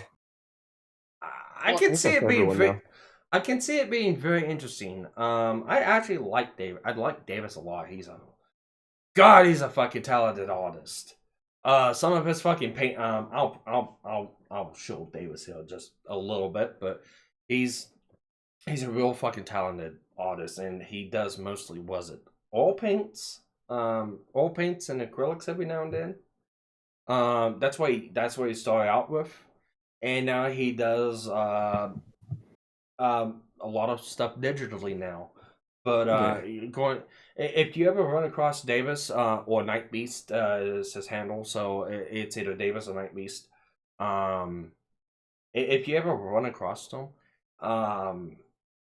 ask to see his portfolio, or ask him to. Actually, I think he's got some of his art up in his Discord still. Go into his Discord and look, and it's some of the artwork he's done is fucking breathtaking. He is fucking talented as fuck. So, with anything else, either former co-hosts or former shows, anything like that, I'm not gonna speak about because of some fact it's really not my place to speak about. But you take it as what you want from the spectators of being an audience. Get it from both sides, just not from one side. And best thing I could say is make your own determinations on stuff. So that's as fair and concise as I can be. Someday maybe I'll talk about the Susie Lou thing. I wanted to talk about it a couple months ago, but nobody really cared at that point. Now they can't shut Weird up about it. Yeah, I know. Weird, right? Yeah, it's all weird. Well, I think, a lot of things have changed and escalated since then. But yeah, maybe one day, depending on what happens in the next month or so, depending on how it goes, maybe I might do a stream dedicated to that only. I don't know. It's still touchy waters for me looking at it right now. Because there's too many fucking idiots out there at the moment, for and against. And I will label both sides, for and against. It's either you agree with us, or what's that famous line from fucking Star Wars? If you're not with me, then you're my enemy. And there's a lot of that fucking mentality going around, and it's fucking dumb. Yeah, so I'd say staying out of it, like stepping back away from it. I don't really like the way they've handled it because I watched Monday Matt and I watched Crowd go through that kind of shit. where they had like a bunch of people dogpiling on one person. I didn't really a fan of that.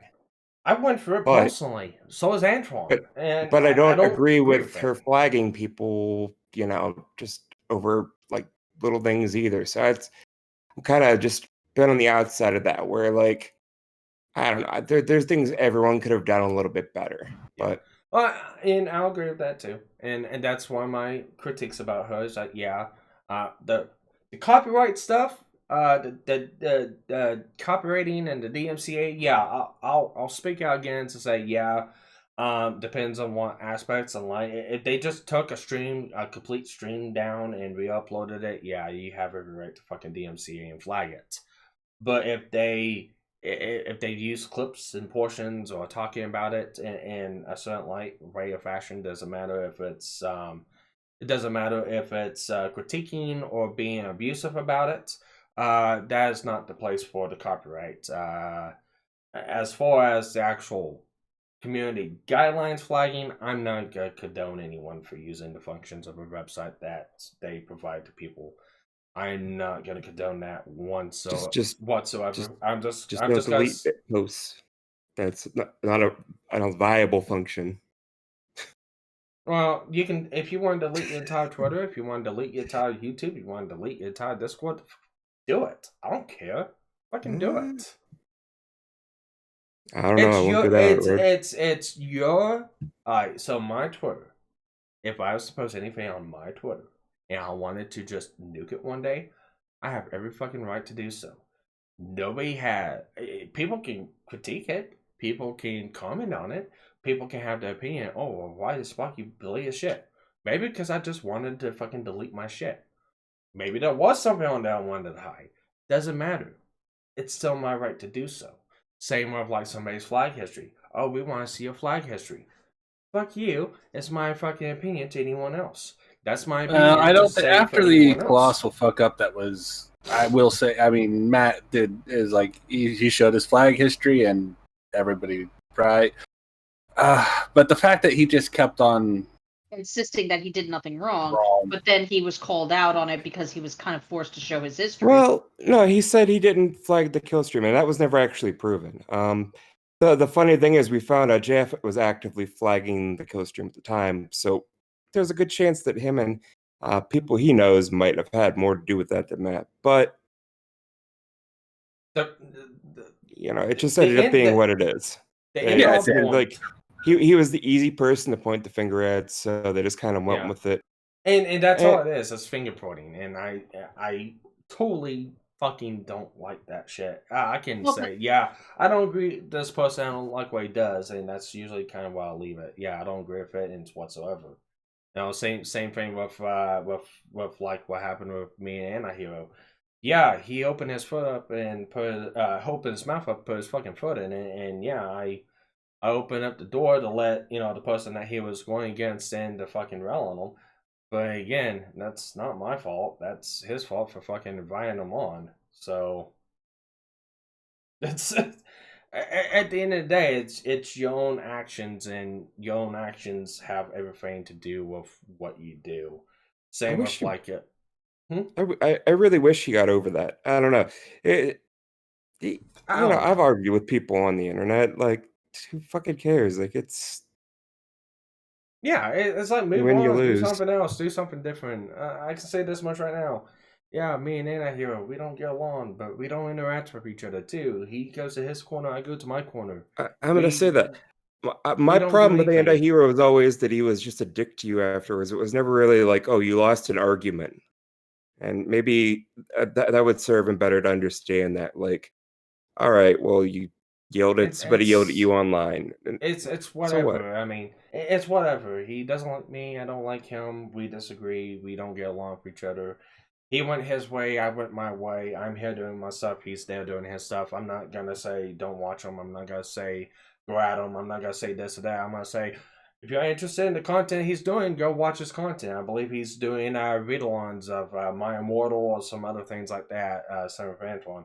But he does gameplays. He does reactions to stuff. He does reading. If you're into that kind of stuff, go watch him. If you enjoy his content, go watch him. Go sub to him. Go like him. It's like, I'm not going to tell you what to do. If you're gonna tell me ask me for my opinion, I don't like them, but that's as far as it goes.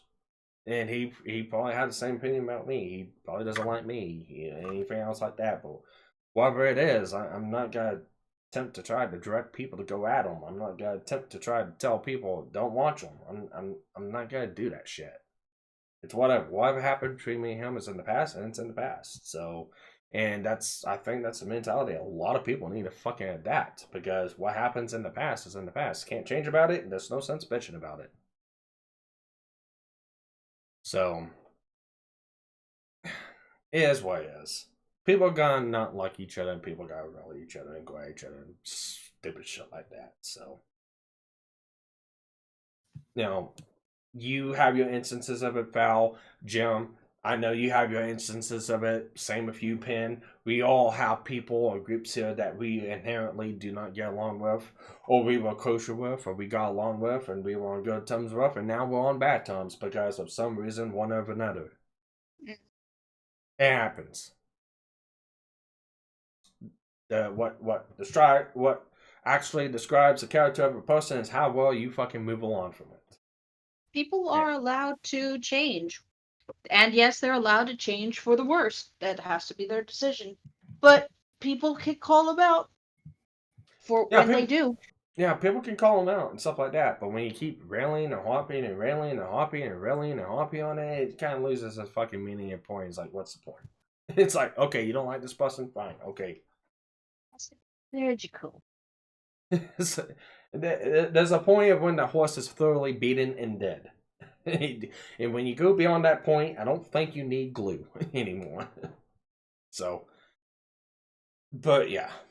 With that, I think we covered everyone here that is doing stuff and is not doing stuff. So with that, thank you for joining us, and everyone have a good Sunday. Take care.